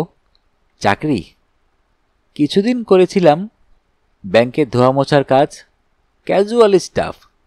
পোষালো না। ধূপকাঠি, লজেন্স, গেঞ্জি, আন্ডারওয়্যার এসবও বেচেছি, কিন্তু সৎ পথে কিছু হলো না। এখন টুকটাক করি আর কি। অসৎ পথে? পুলিশ সব জানে স্যার, নতুন কিছু নয়। মিতালি দেবীর সঙ্গে এবার তোমার দেখা হয়েছিল? হাসালেন স্যার। মিতালি আমাকে পাত্তা দেবে কেন? Past is past. মিঠু মিত্রকে চেনো? মিতালির হাজবেন্ড তো? চিনি স্যার। কি রকম চেনো? খুব ভালো লোক স্যার। ট্যাক্সির জন্য লোনটা তো উনি বের করে দিয়েছিলেন। তোমার ট্যাক্সিও আছে নাকি? ছিল স্যার, গত মাসে বেচে দিয়েছি। মিঠু মিত্র তোমাকে চিনত? মানে তোমার সঙ্গে যে মিতালি পালিয়ে গিয়েছিল তা জানতো? কেন জানবেন না? জেনেও তোমাকে হেল্প করেছেন? হ্যাঁ, জেনেই করেছেন। মিতালি তো দুজনের কাছ থেকেই ভেগেছে স্যার। আমরা লড়ে কি করব? মিঠু মিত্র তাহলে তোমার মতে ভালো লোক? জি। তুমি জি বলছো কেন? হিন্দি ছবিতে বলে, তাই এসে যায়। ধরো যদি তোমাকে বলি, মিঠু মিত্র কোনো কাজ করতে বললে তুমি করবে? করব স্যার। যদি একটা খারাপ কাজ করতে বলে? খারাপ নানা রকমের হয়। ভদ্রলোকের চোখে খারাপ, পুলিশের চোখে খারাপ, কেরানির চোখে খারাপ। সব খারাপই তো একরকম নয় স্যার, ওজন করে দেখতে হবে। তুমি তো ফিলোসোফার দেখছি। জি। পড়াশুনো করলে উন্নতি করতে পারতে। পাস্ট ইজ পাস্ট, ছেড়ে দিন। ছাড়লাম। নিশ্চয়ই জানো যে মিতালি দেবী খুন হয়েছে? জানি। Sad case. কিভাবে জানলে? সবাই জানে, আমার না জানার কি? ঠিক কথা। কিভাবে খুন হয়? স্ট্যাবিং। আচ্ছা, তুমি যখন মিতালিকে নিয়ে পালিয়ে গিয়েছিলে তখন বরুণ ঘোষ কি পুলিশে রিপোর্ট করেছিলেন? হ্যাঁ স্যার। পুলিশ তোমাকে অ্যারেস্ট করেছিল? করেছিল, মিতালি চলে আসার পর। জামিন পেয়েছিলাম। তোমার কি জেল হয়েছিল? না, জামিন পেয়েছিলাম। পুলিশ কেসটা পার্সু করেনি। কেন করেনি? বরুণবাবু বোধহয় পাবলিসিটির ভয়ে পিছিয়ে যান। পুলিশ তোমাকে মারধর করেছিল? জি। তোমার রাগ হয়নি? না স্যার। কার ওপর রাগ করব? আমাদের লাইফটাই এরকম। মিঠু মিত্রের সঙ্গে তোমার দোস্তি কিভাবে হয়েছিল? ঠিক মনে নেই। একটু ভেবে বলো, ব্যাপারটা জরুরি। যতদূর মনে আছে উনি আমাকে খুঁজে বের করেছিলেন। সেটা কি ওদের বিয়ের আগে না পরে? বিয়ের পর। কতদিন পর? মিতালি ওকে ছেড়ে চলে আসার পর। মিঠু মিত্র তোমাকে খুঁজে বের করেছিলেন কেন? ওর একটা রং আইডিয়া ছিল। কি রকম? উনি ভেবেছিলেন আমি মিতালিকে পিছন থেকে ফুসলাচ্ছি, তাই মিতালি ওর সঙ্গে থাকতে চায় না। উনি কি তোমাকে থ্রেট করেছিলেন? না স্যার। তাহলে? উনি আমাকে খুব ঠেঙিয়েছিলেন। বলো কি? তোমার গায়ে হাত? তুমি তো মস্তান। জি, তবে বাবারও বাবা থাকে কি না? উনি তখন রেগে বয়লার হয়ে গিয়েছিলেন। তুমি উল্টে মারোনি? ক্যারাটে কুম্ফুর সঙ্গে কি পারা যায়? তোমার দলবল? 2-4 জন দোস্ত একটু হাত পা চালিয়েছিল, সুবিধা হয়নি। তারপর? তারপর উনি ভুল বুঝতে পারেন, তারপরই দোস্তিটা হয়ে গেল। অনেকটা সেই রকমই, একটু সময় লেগেছিল। দোস্তিটা কি এখনো আছে? একটু আছে, দেখা হলে উইশ করি। মিঠুর সঙ্গে লাস্ট কবে তোমার দেখা হয়েছে? ঠিক মনে নেই। ভেবে বলো। ওই রকমই সময় হবে। কোন রকম সময়? মিতালির মার্ডারের দিনের কাছাকাছি। নাকি ওই দিনই? তাও হতে পারে। কখন দেখা হয়েছিল? বিকেলের দিকে। কিভাবে? আমি মন্টুর দোকানের সামনে দাঁড়িয়েছিলাম, উনি মোটর বাইকে করে চলে যাচ্ছিলেন। তোমার সঙ্গে কথা হয়েছিল কি সেদিন? না, উনি দেখতে পাননি আমাকে। তুমি তো নিশ্চয়ই জানো যে মার্ডারটা হয়েছিল দোতলায়, মিতালি দেবীর শোয়ার ঘরে, রাত 1টা থেকে 2টোর মধ্যে। জি, সব জানি, খবরের কাগজে পড়েছি। এ পাড়ায় নাইট গার্ডরা রাতে পাহারা দেয়। জি, আমিও দিই। বহুত চোর ছেচর চারদিকে। সেই রাতে তোমারও কি ডিউটি ছিল? না স্যার, আমাদের মাসে 2 দিন টার্ম আসে, তবে নাইট গার্ডরা সেদিন রাতে কোনো কিছু সন্দেহজনক দেখেনি। তুমি সেদিন কোথায় ছিলে? ঘরেই ছিলাম। তোমার কোনো গার্লফ্রেন্ডের সঙ্গে? ওরকমই ধরে নিন। তদন্তে কিন্তু তাকেও দরকার হতে পারে। তার নাম ঠিকানা বলো। ঠিকানা ফিকানা জানি না স্যার, নাম বলেছিল রীতা দাস। কিরকম মেয়ে? প্রস্টিটিউট না কল গার্ল? একটু অন্যরকম। কিরকম? একটু হায়ার ক্লাসের। তোমরা কোথায় ছিলে? 45 নম্বর বাড়ির পিছন দিকে আমার ঠেক, সেইখানেই ছিলাম। মেয়েটা কোথায়? নেই। পরদিন সকালে উঠে দেখি হাওয়া। হাওয়া? তোমাকে বলে যায়নি? না স্যার, রাত্রিরে আমার ঘুমটা একটু গাঢ় হয়, টের পাইনি। তার সঙ্গে কবে তোমার প্রথম দেখা হয়? 2 দিন আগে। কীরকম ভাবে দেখা হয়েছিল? আমি একটু আধটু ড্রিঙ্ক করি একটা দেশি মদের আস্তানায়, সেইখানেই। কে আলাপ করেছিল, তুমি না ও? মেয়েটাই। বারটা কোথায়? বার নয় স্যার, ঠেক এই কাছেই, ভবানীপুরে। তাকে আগে কখনো দেখেছ? না। একটু ছোটোখাটো ছিপছিপে চেহারা কি? হ্যাঁ। আপনি চেনেন স্যার? চিনি বলেই মনে হচ্ছে। এবার খুব ভালো করে ভেবে জবাব দাও। সেদিন অর্থাৎ মিতালি দেবীর খুনের দিন তুমি কখন ড্রিঙ্ক করতে শুরু করেছিলে? রাত 8টার পরে সাধারণত আমি খাই। ঘরে বসে খাচ্ছিলে? হ্যাঁ। মেয়েটাও খাচ্ছিল কি?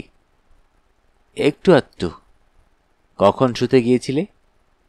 ঘড়ি দেখিনি, তবে সেদিন মালটা বেশি টেনে ফেলেছিলাম স্যার। সময়টা বলতে পারবে না? বোধহয় ঘণ্টাখানেকের মধ্যেই ঘুমিয়ে পড়েছিলাম। রীতা একটা পাঞ্চ তৈরি করেছিল, দারুণ জিনিস। পাঞ্চ? হ্যাঁ, 2-3 রকম মদ মিশিয়ে। যে লোকটা দরজা খুলল সে একজন চিনেম্যান চেহারার লোক, বেশ স্বাস্থ্যবান। সবর তার দিকে 2 সেকেন্ড চেয়ে রইল। Who do you want? এটা কি তোমার ঘর? অফকোর্স। এখানে রীতা দাস বলে কেউ থাকে? No, I live alone. Zulekha Sharma বলে কেউ? No. Who the hell are you? Police intelligence. My god, come in. ঘরে ঢুকে সবর চারদিকে চেয়ে দেখে নিল। বোর্ডিং হাউসের ঘর যেমন হয় তেমনই, 10 বাই 12 মাপেরই হবে। দেয়ালে খুব চড়া রঙের ওয়ালপেপার লাগানো, একটা সরু খাট, টেবিলের ওপর একটা স্টেরিওতে মাইকেল জ্যাকসনের ক্যাসেট বাজছে, একটা ওয়ার্ড্রোব এবং নিত্য ব্যবহার্য কিছু জিনিস। একটা লোহার চেয়ার এগিয়ে দিয়ে লোকটা বলল, প্লিজ সিট ডাউন। তোমার বয়স কত? 36। Married? Not yet. No money to marry. কি করো? এলিট সিনেমার গলিতে আমার ব্যাগ তৈরির কারখানা আছে, এ ভেরি স্মল এন্টারপ্রাইজ। তুমি ইন্ডিয়ান সিটিজেন? অফকোর্স। এ ঘরে কতদিন আছো? Last 10 years. রীতা দাস বা জুলেখা শর্মা নামের কোনো মেয়েকে চেনো? না। এ ঘরে কোনো মেয়ে আসে? না না, ওসব এখানে হয় না। তাহলে কোথায় হয়? If I need a girl I go to her. Thank you. আপনার নাম? সুনিতা রায়। আপনি এই স্কুলের ফিজিক্যাল ইন্সট্রাক্টর? হ্যাঁ। কতদিন এখানে কাজ করছেন? 11 বছরেরও বেশি। জুলেখা শর্মা বলে কেউ এখানে কাজ করে না বলছেন? না, কোনোদিনও নয়। ছোটোখাটো ছিপছিপে চেহারা পুলিশ অফিসারের নাতনি? না, এরকম কেউ এখানে কাজ করে না।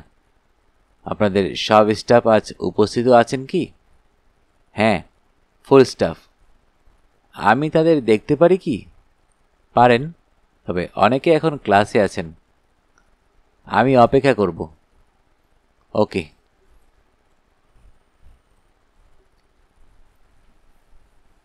নমস্কার জয়িতা দেবী।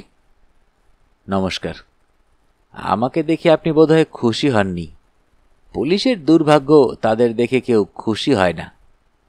না না, আপনি তো আপনার কাজ করছেন, বসুন। আমি খুব বেশি জেরা করার নেই, আজ খুব বেশি জেরা করার নেই, শুধু দু একটা প্রশ্ন। বলুন। মিতালি দেবীর ঘর থেকে খুনের রাতে কিছু জিনিস খোয়া যায়। জানি, শুনেছি। অনেক সময় খুনি তার মোটিভ ঢাকতে চুরিটা সাজিয়ে নেয়। আমাদের অ্যাঙ্গেল অফ এনকোয়ারিতে তাই আমরা চুরিটাকে গুরুত্ব দিইনি। উনি কলকাতা কাস্টমসের যে ডিক্লিয়ারেশন দিয়েছিলেন তাতে দেখছি উনি সঙ্গে কিছু মাত্র $200 এনেছিলেন। একটা হার আর বালা ছাড়া সোনাদানাও বিশেষ ছিল না। ওর সব গয়না আমেরিকায় এবং কলকাতার ব্যাংকের লকারে আছে, সুতরাং চুরির পরিমাণ বেশি নয়। এ ব্যাপারে আপনি কিছু বলতে পারেন? পারি। মিতালিদির হ্যান্ডব্যাগে $10,000 ছিল। 10,000? বলেন কি? টাকাটা উনি আমাকে দেখিয়েছিলেন। সেই হ্যান্ডব্যাগটায় আর কি ছিল? কয়েকটা গয়না। অত ডলার উনি এনেছিলেন কেন জানেন? বিশেষ করে যখন এখানেও ব্যাংকে ওর প্রচুর টাকা রয়েছে। জানি। মিতালি দিদি একটু অগোছালো টাইপের, একটু আনমনাও। ভারতবর্ষে আসার সময় প্লেন ধরার আগে বাড়ি থেকে বেরোবের মুহূর্তে ও দেখতে পায় বিছানায় বালিশের তলায় ডলারের গোছাটা পড়ে আছে। টাকাটা ফেলে এলে চুরি যাওয়ার ভয় ছিল, তাই তাড়াতাড়িতে হ্যান্ডব্যাগে ঢুকিয়ে নেয়। হ্যান্ডব্যাগটা কি চুরি গেছে? না, তবে ডলার আর গয়না চুরি হয়েছে। ইস, অনেক টাকা না? হ্যাঁ, চুরির অ্যাঙ্গেলটাকে আমরা এখন একটু গুরুত্ব দিচ্ছি। আপনার কি মনে পড়ে মিথিলি দেবী দেশে আসার পর কোনো মেয়ে ওর সঙ্গে দেখা করতে এসেছিল কিনা? অনেক মেয়ে এসেছিল, ওর বান্ধবীরা রোজই তো আসতো। তাদের কথা বলছি না, বান্ধবী নয় এমন কেউ। আমি তো সবসময় বাড়িতে থাকতাম না। ছোটোখাটো ছিপছিপে চেহারার একটি মেয়ে, মাজা রং। মনে পড়ছে না। ভালো করে ভাবুন। জয়িতা ভাবল, তারপর মাথা নেড়ে বলল, না। তবে তবে একদিন একটা ফোন এসেছিল। হ্যাঁ, বলুন। ফোনটা করেছিল একটা মেয়ে। আমি ফোন ধরেছিলাম। মিতালির দিকে চাইছিল বলে আমি ওকেই ফোনটা দেই। অনেকক্ষণ কথা হয়েছিল। মিতালি দিদি ফোনটার পর খুব রেগে গিয়েছিল। আমাকে বলল, কি যাচ্ছে তাই ব্যাপার বলো তো, এ তো ব্ল্যাকমেল। বটে। আপনি জানতে চাননি কে ফোনটা করেছিল? চেয়েছিলাম। মিতালি দি বলল, একটা বাজে মেয়ে, চিনি না, খারাপ খারাপ কথা বলছিল। ব্যাস। আর কিছু নয়? না, ব্যাপারটা মিতালি দিদি তেমন পাত্তা দিল না, তবে খুব রেগে গিয়েছিল এটা মনে আছে। নমস্কার। মিঠু খুব ধীরে তার বিষণ্ণ মুখখানা তুলল। ব্যাংক এখন ফাঁকা, বেলা 3টে বেজে গেছে। টেবিলের ওপাশে শবর দাঁড়িয়ে। একটা দীর্ঘশ্বাস ফেলে মিঠু বলল, বসুন। শবর বসল। কেমন আছেন? মিঠু মৃদু একটু হাসবার চেষ্টা করে বলল, আছি। আজ ঠিক জেরা করতে আসেনি। তাহলে কি অ্যারেস্ট করতে?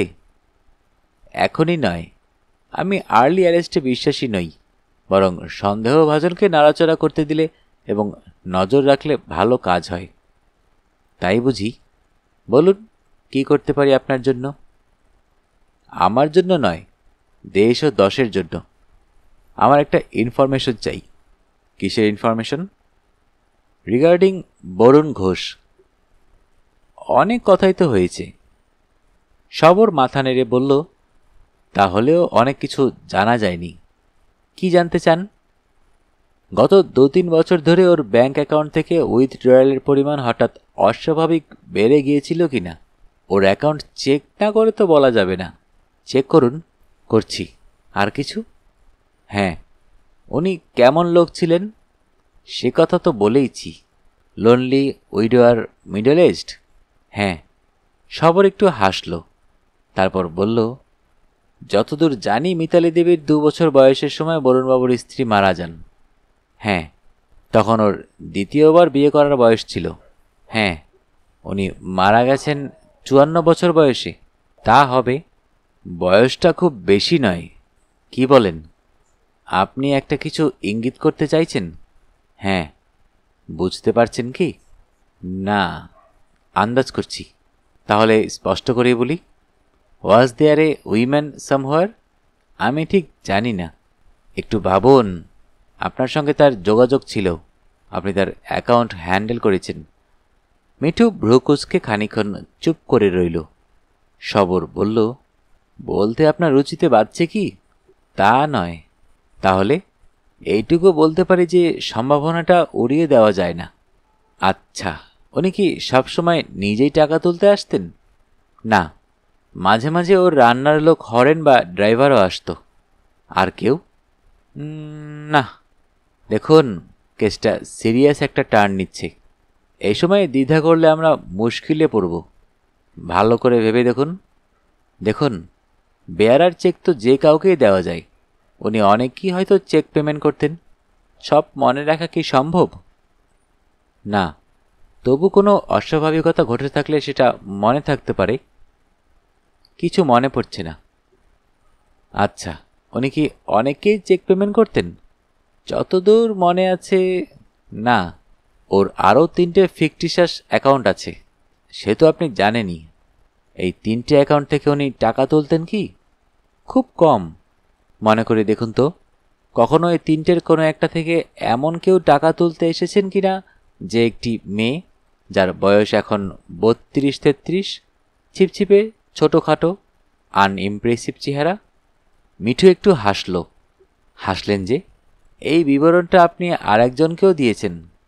হ্যাঁ, জয়িতা দেবীকে। মনে পড়ছে না। শুনুন মিঠুবাবু, মানুষের ব্রেন একটা অনন্ত স্টোর হাউস, তাতে সব জমা থাকে। ব্রেনটা একটু ট্যাপ করুন, চোখ বুজে মেডিটেট করুন। মিঠু অসহায়ভাবে বলল, তার চেয়ে কম্পিউটারের শরণাপন্ন হওয়াই বোধহয় ভালো। Good idea. কম্পিউটার অবশ্য কোনো মুখশ্রী দেখাবে না, তবু ইট মে হেল্প টু রিমেম্বার। টেবিলের একধারে রাখা মনিটরটা চালু করে কিছুক্ষণ নিবিষ্টভাবে দেখল মিঠু, তারপর বলল, পিনাকি শর্মার অ্যাকাউন্ট থেকে রেগুলার উইথড্রয়াল হয়েছে। অ্যামাউন্টটা? প্রতি মাসে 3000। Self cheque? হ্যাঁ। উনি আমেরিকায় যাওয়ার আগে একটা বড় উইথড্রয়াল দেখছি। কত? 36,000। কি মনে হয়? বুঝতে পারছি না। টাকাটা উনি কাকে দিতেন? আপনি যা সাজেস্ট করছেন তা মেনে নিতে পারলে ভালো হতো হয়তো, কিন্তু মনে পড়ছে না তো। না। তাহলে আমি একটু সাজিয়ে দিই। বিইং এ উইডোয়ার উনি একটা শুকনো জীবন কাটাতেন। মেয়েটাকে মানুষ করতে হবে বলে এবং সৎ মায়ের ভয়ে বিয়েও করেননি। কিন্তু লাইফ হ্যাজ ইটস ডিমান্ড, সুতরাং একটু বেশি বয়সে, ধরুন লেট 40s উনি একজন কাউকে পিক আপ করেন। তাকে কখনো নিজের বাড়িতে জায়গা দেননি, কিন্তু রেগুলার তাকে ভিজিট করতেন। মাসে মাসে তাকে মাসোহারা দিতে হতো। পিনাকি শর্মা নামটাই হয়তো মেয়েটাকে বলেছেন। মেয়েটাও এক জায়গায় নিজেকে জুলেখা শর্মা বলে পরিচয় দিয়েছিল। এরকম হতেই পারে। খুব নির্দোষ ব্যাপার বলছেন? তা বলিনি, তবে সার্কামস্টান্সেস মে কম্পল এ ম্যান। হ্যাঁ হ্যাঁ, ঠিক কথা। চেকগুলো কি সবই সেলফ চেক? দেখতে হবে। দেখুন, তবে তারা নেই। মেয়েটাকে খুঁজে বের করাই এখন প্রথম কাজ। হরেনবাবু, আপনাকে কয়েকটা প্রশ্ন করতে চাই। যে আগে বলুন। আপনি কতদিন বরুণবাবুর বাড়িতে কাজ করছেন? তা 15-16 বছর হবে। যখন আপনি কাজে ঢোকেন তখন তো বরুণবাবুর স্ত্রী বেঁচে নেই। আগে না, তার কয়েক বছর আগেই মারা যান। একটা কথার জবাব ভেবেচিন্তে দিন। বরুণবাবুর চরিত্র কেমন ছিল? আগে ভালোই, চমৎকার মানুষ ছিলেন, কিন্তু আমরা জানি গত কয়েক বছর হলো বরুণবাবুর সঙ্গে একটি মেয়ের ঘনিষ্ঠতা হয়। মেয়েটিকে আপনি কখনো দেখেছেন? আগে না। আরও স্পষ্ট করে বলি, মেয়েটিকে বরুণবাবু এ বাড়িতে কখনো আনতেন না। হয়তো নিজের আসল পরিচয় দেননি, কিন্তু তিনি মেয়েটির কাছে যেতেন। আপনার কি মনে পড়ে গত কয়েক বছর যাবৎ বরুণবাবু মাঝে মাঝে বাইরে রাত কাটাতেন কিনা? তা কাটাতেন। গত বছর ধরে? হিসেব করিনি, 7-8 বছর হবে। এইবার খুব হিসেব করে জবাব দেবেন। মেয়েটি ছোটখাটো চেহারার, মাজা রং, ছিপছিপে কিন্তু রুগ্ন নয়। মেয়েটি কখনো রীতা দাস, কখনো জুলেখা শর্মা নামে পরিচয় দেয়। নাম জানি না, তবে আপনি যেমন বলছেন তেমন একটা মেয়ে বাবুর সঙ্গে একবার দেখা করতে এসেছিল। কবে? বাবু আমেরিকা যাওয়ার মাত্র কয়েকদিন আগে। দিদিমণি চলে যাওয়ার পর এ বাড়িতে মেয়ে ছেলে বড় একটা আসে না, তাই এ মেয়েটিকে দেখে একটু দ্বন্দ্ব লেগেছিল। কেন এসেছিল তা জানি না। বাবুর খোঁজ করাতে আমি তাকে ঘরে বসিয়ে বাবুকে খবর দিই। ওদের মধ্যে কি কথা হয়েছিল জানেন? না, তবে বাবু যে মেয়েটিকে দেখে রেগে গিয়েছিলেন তা দূর থেকেও চেঁচামেচি শুনে বুঝেছি। বলতে ভুলে গেছি, মেয়েটার সঙ্গে একটা বাচ্চা ছেলেও ছিল। ছেলে? কত বড় ছেলে? 4-5 বছর হবে। বরুণবাবু বরুণবাবু চেঁচিয়ে কি বলেছিলেন মেয়েটিকে? একটা দুটো কথা শুনেছি। একবার বললেন এখানে আসার দরকার ছিল না, আর একবারও যেন বললেন টাকা কি গাছে ধরে। আর কিছু শোনেননি? না। মেয়েটাকে আর কখনো দেখেছেন? হ্যাঁ। কবে এবং কোথায়? দিদিমণি যেদিন খুন হন তার 2 দিন আগে। কোথায়? ফটকের বাইরে। কি করছিল? চেয়েছিল আমি বাজারে বেরোনোর সময় মুখোমুখি পড়ে যাই। কি চায় জিজ্ঞেস করায় বলল কাজ করছে। আগে একবার দেখেছিলাম, তাই চেনা চেনা ডেকছিল। সঙ্গে ছেলেটা ছিল? না। কিরকম কাজ খুঁজছে বলল? সে কথা আমি তাকে জিজ্ঞেস করেছিলাম। বলল গভর্নেস বা আয়া। আমি বললাম এখানে হবে না। তখন চলে গেল। চলে যাওয়ার অনেকক্ষণ বাদে কোথায় দেখেছি ভাবতে ভাবতে হঠাৎ মনে পড়ল যে এই মেয়েটাই বাবুর কাছে একবার এসেছিল। এ বাড়িতে সে ঢোকেনি ঠিক জানেন? না। মিতালি দেবীর সঙ্গে দেখা করার চেষ্টা করেনি? আমার তো চোখে পড়েনি, তবে আমাকে তো বাজার হাট রান্নাবান্না নিয়ে ব্যস্ত থাকতে হয়। নয়নের মা বলতে পারবে হয়তো। সে কে? কাজের মেয়ে, ডেকে দিচ্ছি। নয়নের মা রোগা, কালো, মধ্যবয়স্কা, খুব পান খায়। সব শুনে টুনে বলল এসেছিল। কবে? ওই সর্বনেশে ব্যাপার যেদিন হয় তার আগের দিন দুপুরে দিদিমণি তাকে দূর দূর করে তাড়িয়ে দেয়। কোনো ঝগড়াঝাটি হয়েছিল? না, মেয়েটা নিচের ঘরে বসেছিল, দিদিমণি নেমে এসে দেখা করলেন। 2-4টে কথার পরই ওপর থেকে শুনলাম দিদিমণি চিৎকার করে উঠলেন, বেরিয়ে যাও, বেরিয়ে যাও।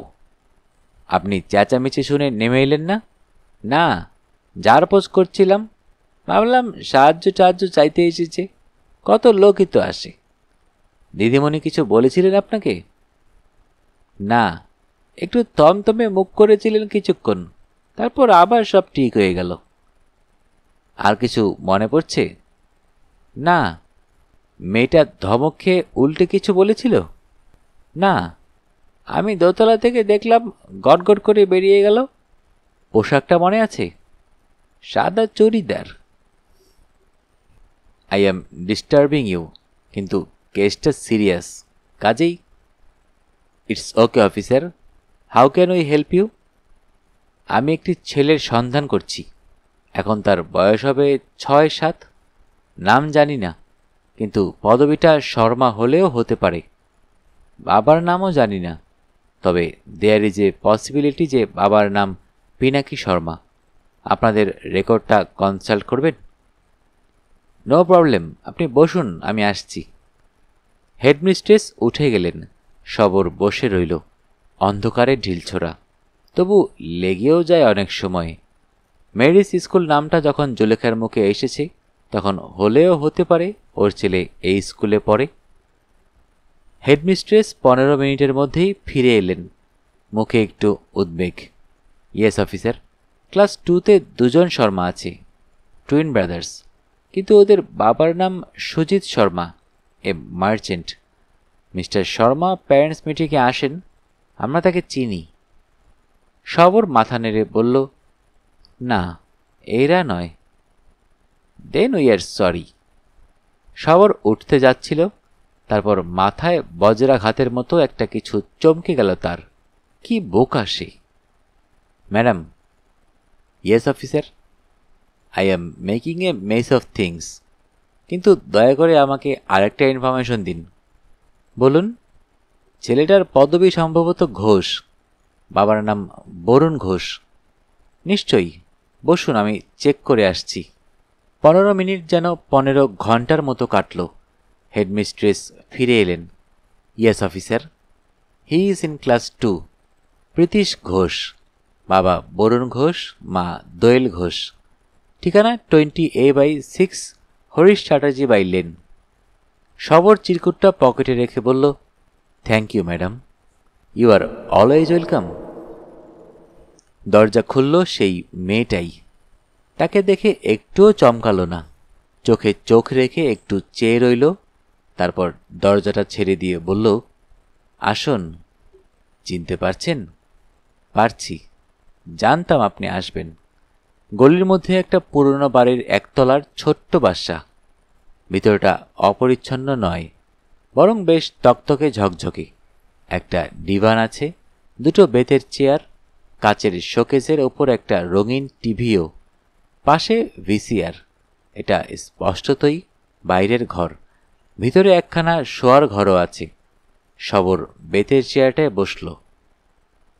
জুলেখা পর্দা সরিয়ে ভিতরে গেল, 2 মিনিটের মধ্যেই ফিরে এলো। বসুন, কথা আছে। জুলেখা ওরফে রীতা ওরফে দোয়েল ডিভানটায় বসল, একটু জড়সড়। আপনার আসল নামটা কি? দোয়েল। বরুণ ঘোষের সঙ্গে পরিচয় কবে হয়েছিল? প্রায় 9 বছর আগে। উনি নার্সিংহোমে ভর্তি হয়েছিলেন একটা চেক আপের জন্য। ব্রঙ্কিয়াল কার্সিনোমা সাসপেক্টেড, খুব অসুস্থ ছিলেন। আমি তখন ওখানে আয়া ছিলাম। তখনই ঘনিষ্ঠতা হয়? হ্যাঁ, উনি আমাকে খুব পছন্দ করতেন, আমিও ওকে। And that's that. তখন আমার বয়স 24-24, ওর mid-40s, widower. We felt for each other. তারপর উনি ভালো হয়ে গেলেন, ক্যান্সার হয়নি। তখন ওর মেয়ের বিয়ে কি হয়ে গেছে? অসুখের পরে মেয়ের বিয়ে হয়, ডিভোর্স হয়, মেয়ে চলে যায় আমেরিকায়। তখন ভীষণ লোনলি। আমাকে ওর খুব দরকার হতো। বন্দোবস্তটা কীরকম ছিল? উনি এই বাড়ির এই অংশটা লিজ নিয়েছিলেন আমার নামে, 10 বছরের লিজ। মাসে মাসে 2000 টাকা মাসোহারা দিতেন। এখানেই আপনাদের দেখা সাক্ষাৎ হতো? হ্যাঁ। এর আগে আপনি কোথায় থাকতেন? আমার মায়ের সঙ্গে, মমিনপুরে। আপনার মা এখনও সেখানে আছেন? না, মারা গেছেন। সেই বাড়িটা? ওটা ভাড়া বাড়ি, আমার দাদা থাকে, তার সঙ্গে আমার সম্পর্ক নেই। আপনি ইংরেজি বলা কোথায় শিখলেন? স্কুলে। বাবা যখন বেঁচে ছিলেন আমাদের অবস্থা ভালো ছিল। বাবা চাকরি করতেন মাল্টিন্যাশনাল কোম্পানিতে। তিনি মারা যাওয়ার পর আমরা ভীষণ খারাপ অবস্থায় পড়ি। পড়াশোনা ছাড়তে হয়, চাকরি নিতে হয়, তাও আয়ার চাকরি এবং ক্যাজুয়াল। দাদা বাড়ি থেকে তাড়াতে পারলে বাঁচে, তারও অবশ্য অবস্থা খারাপ ছিল। বরুণবাবুকে আপনি বিয়ের প্রস্তাব দিয়েছিলেন? বহুবার। বিয়ে হলো না কেন? উনি লোকনিন্দার ভয় পেতেন। একবার রাজি হতেন, আবার নানা টালবাহানা করে পিছিয়ে যেতেন। বিয়ে না করেই সন্তান হলো? হ্যাঁ, উনি অ্যাবর্শন করাতে চেয়েছিলেন, আমি রাজি হইনি। ভেবেছিলাম বাচ্চা হলে হয়তো বিয়েতে রাজি করাতে পারব। উনি রাজি হননি? না, ওই তো বললাম, খুব দোনোমনো করতেন। আমি ওর ছেলের মা, আমি ভীষণ ইনসিকিউরিটি ফিল করতাম। উনি টাকা পয়সা দিয়ে কম্পেনসেট করতে পারতেন তো? টাকা পয়সার ব্যাপারে উনি খুব উদার ছিলেন না। উনি যা দিতেন তাতে চলতো না। ছেলে হওয়ার পর খরচ তো বেড়েছিল। বিয়ের জন্য চাপ দিতাম বলে উনি ক্রমে ক্রমে আমার উপর বিরক্ত হয়ে উঠছিলেন। আমি আপনার অবস্থাটা বুঝতে পারছি। উনি কি ছেলেকে ভালোবাসতেন? বাবা যেমন ছেলেকে ভালোবাসে তেমন নয়, তবে বোধহয় মায়া একটু ছিল। আদর টাদর করতেন। তারপর কি হলো? উনি মেয়ের কাছে আমেরিকা গেলেন 1 বছরের জন্য। আমাকে মাত্র 20,000 টাকা দিয়ে গিয়েছিলেন। আমার ছেলের স্কুলের বেতনই মাসে 150 টাকা। আরও খরচ আছে। আমি ফের আয়ার চাকরি শুরু করেছিলাম, কিন্তু বাজার খারাপ, আয় সামান্যই হতো। আপনি কি ওকে ব্ল্যাকমেল করতেন? ব্ল্যাকমেল? না, কথাটা তখন মাথায় আসেনি। উনি একটা ডায়েরিতে ব্ল্যাকমেল করার কথা লিখে গেছেন, অবশ্য তাতে আপনার নাম নেই। ব্ল্যাকমেল নয়, তবে উনি আমেরিকা যাওয়ার অনেক আগে থেকেই আমার কাছে আসা বন্ধ করেছিলেন। আমি ভয় পাচ্ছিলাম উনি হয়তো আমার সঙ্গে সম্পর্ক রাখবেন না। বাধ্য হয়ে আমি ওর কাছে যাই। ওর বাড়িতে যাওয়া বারণ ছিল আমার। বাধ্য না হলে যেতাম না। আমার একার জন্য তো নয়, ছেলেটাকে তো দেখতে হবে। উনি আমাকে দেখে খুব রেগে যান। আমি টাকা পয়সার কথা বলাতে উনি বলেন, তুমি আমাকে ব্ল্যাকমেল করতে এসেছো? এটা কি ব্ল্যাকমেল? আপনি বলুন তো। না। তারপর বলুন। সেই অবধি উনি 20,000 টাকা দিয়েছিলেন। তারপর? উনি আমেরিকা চলে যাওয়ার পর আর যোগাযোগ ছিল না। উনি আমাকে চিঠি লিখতেন না কখনো। আমার তো লেখা বারণই ছিল। 1 বছর বাদে উনি ফিরে আসার পর আমার সঙ্গে দেখা করেন। দেখলাম খুব নরম হয়ে পড়েছেন। আমার প্রতি যেন একটা টানও হয়েছে।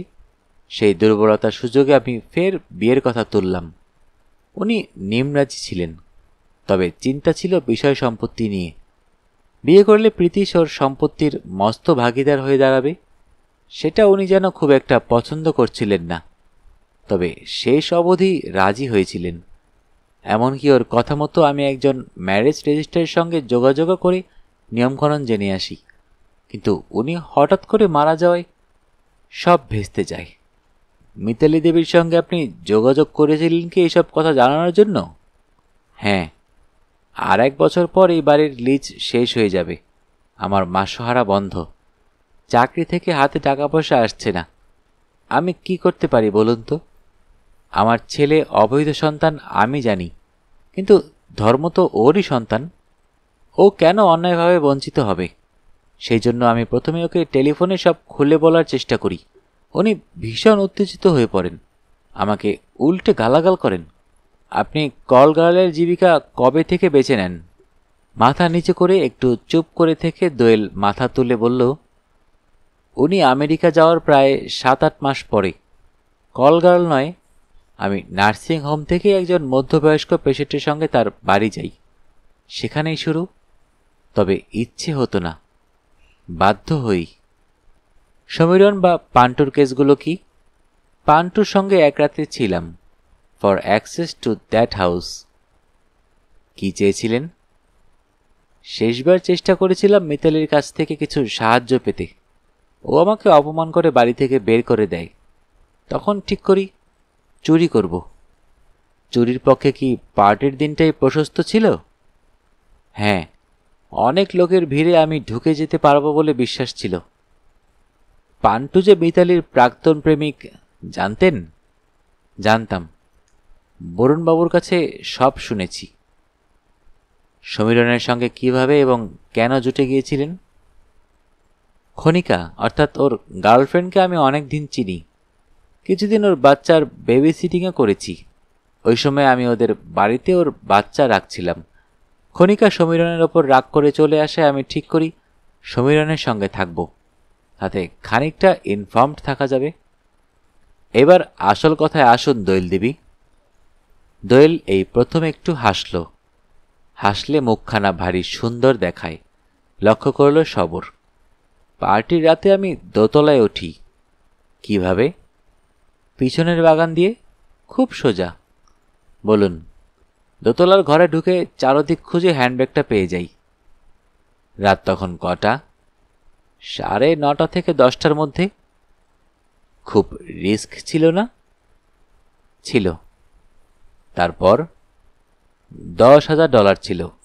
টাকাটা আর দুটো গয়না সরিয়ে ফেলি। কিন্তু জানি আপনি কি শুনতে চান, কিন্তু আপনাকে হতাশ হতে হবে। রাত 10টার পর আর আমি ও বাড়িতে ছিলাম না। খুনটা আমি করিনি মিস্টার দাশগুপ্ত। সবর স্থির দৃষ্টিতে চেয়ে রইল দোয়েলের দিকে। দোয়েল চোখ সরাল না, সমানে সমানে তাকিয়ে থেকে বলল, আমি আমার ছেলের স্বার্থে ওই অপরাধটুকু করেছি। চুরি বললে চুরি, আইন আমার পক্ষে নেই, কিন্তু ধর্ম তো ন্যায্য তো। আমার এবং আমার ছেলের কিছু পাওনা হয়। $10,000 এমন কিছু বেশিও নয়। বরুণবাবুর স্ত্রী হতে পারলে আমার পাওনা অনেক বেশি হতে পারত। আপনি কি আমাকে অ্যারেস্ট করবেন? আপনার অ্যালিবাই আছে? খুনের সময় রাত 1টা থেকে 2টোর মধ্যে? ও সময় সবাই ঘুমোয়, কে সাক্ষী দেবে বলুন? আপনি কোথায় ছিলেন? দোয়েল একটা শ্বাস ফেলে বলল, আপনাকে আবার হার মানতে হবে, কারণ আমার ফুল প্রুফ অ্যালিবাই আছে। কীরকম? সেই দিন $10,000 পেয়ে আমার খুব আনন্দ হয়েছিল। ফিরে এসে আমি পাশের ফ্ল্যাটের বৌদির সঙ্গে অনেকক্ষণ গল্প করি।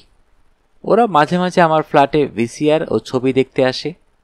সেই রাতে ওদের পুরো পরিবার আর আমি এই ঘরে বসে রাত 11টা থেকে ভোর 4টে অবধি দুটো বাংলা আর একটা হিন্দি সিনেমা দেখেছি।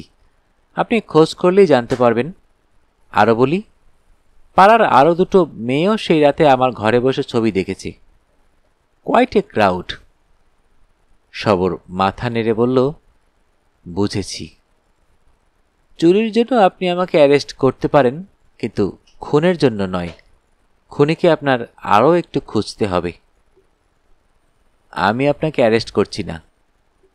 তাহলে? আমি আপনার সঙ্গে একটা বাণিজ্য করতে চাই।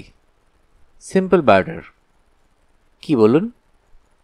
Leave a clean life. যা করেছেন করেছেন, আর নয়। দোয়েলের চোখ ভিজে গেল। কে নোংরা জীবন কাটাতে চায় বলুন? যা করেছি ছেলের স্বার্থে, মা হয়ে। ছেলের জন্য মা সব পারে। পারে না বলুন? তবে আর নয়, কথা দিচ্ছি। এবার আরও একটু কথা আছে, হয়তো আপনিই পারেন ধাঁধাটা কাটাতে। শুনতে শুনতে শেষ হয়ে গেল আমাদের আজকের গল্প। যারা এখনও অডিও বুক বাই মেহেদি চ্যানেলটি সাবস্ক্রাইব করেননি, অনুরোধ থাকবে চ্যানেলটি সাবস্ক্রাইব করে বেল আইকনটি অন করে দিবেন। সবাই ভালো থাকবেন, সুস্থ থাকবেন এবং বেশি বেশি করে বই পড়বেন, কারণ বইয়ের চেয়ে ভালো বন্ধু আর হয় না।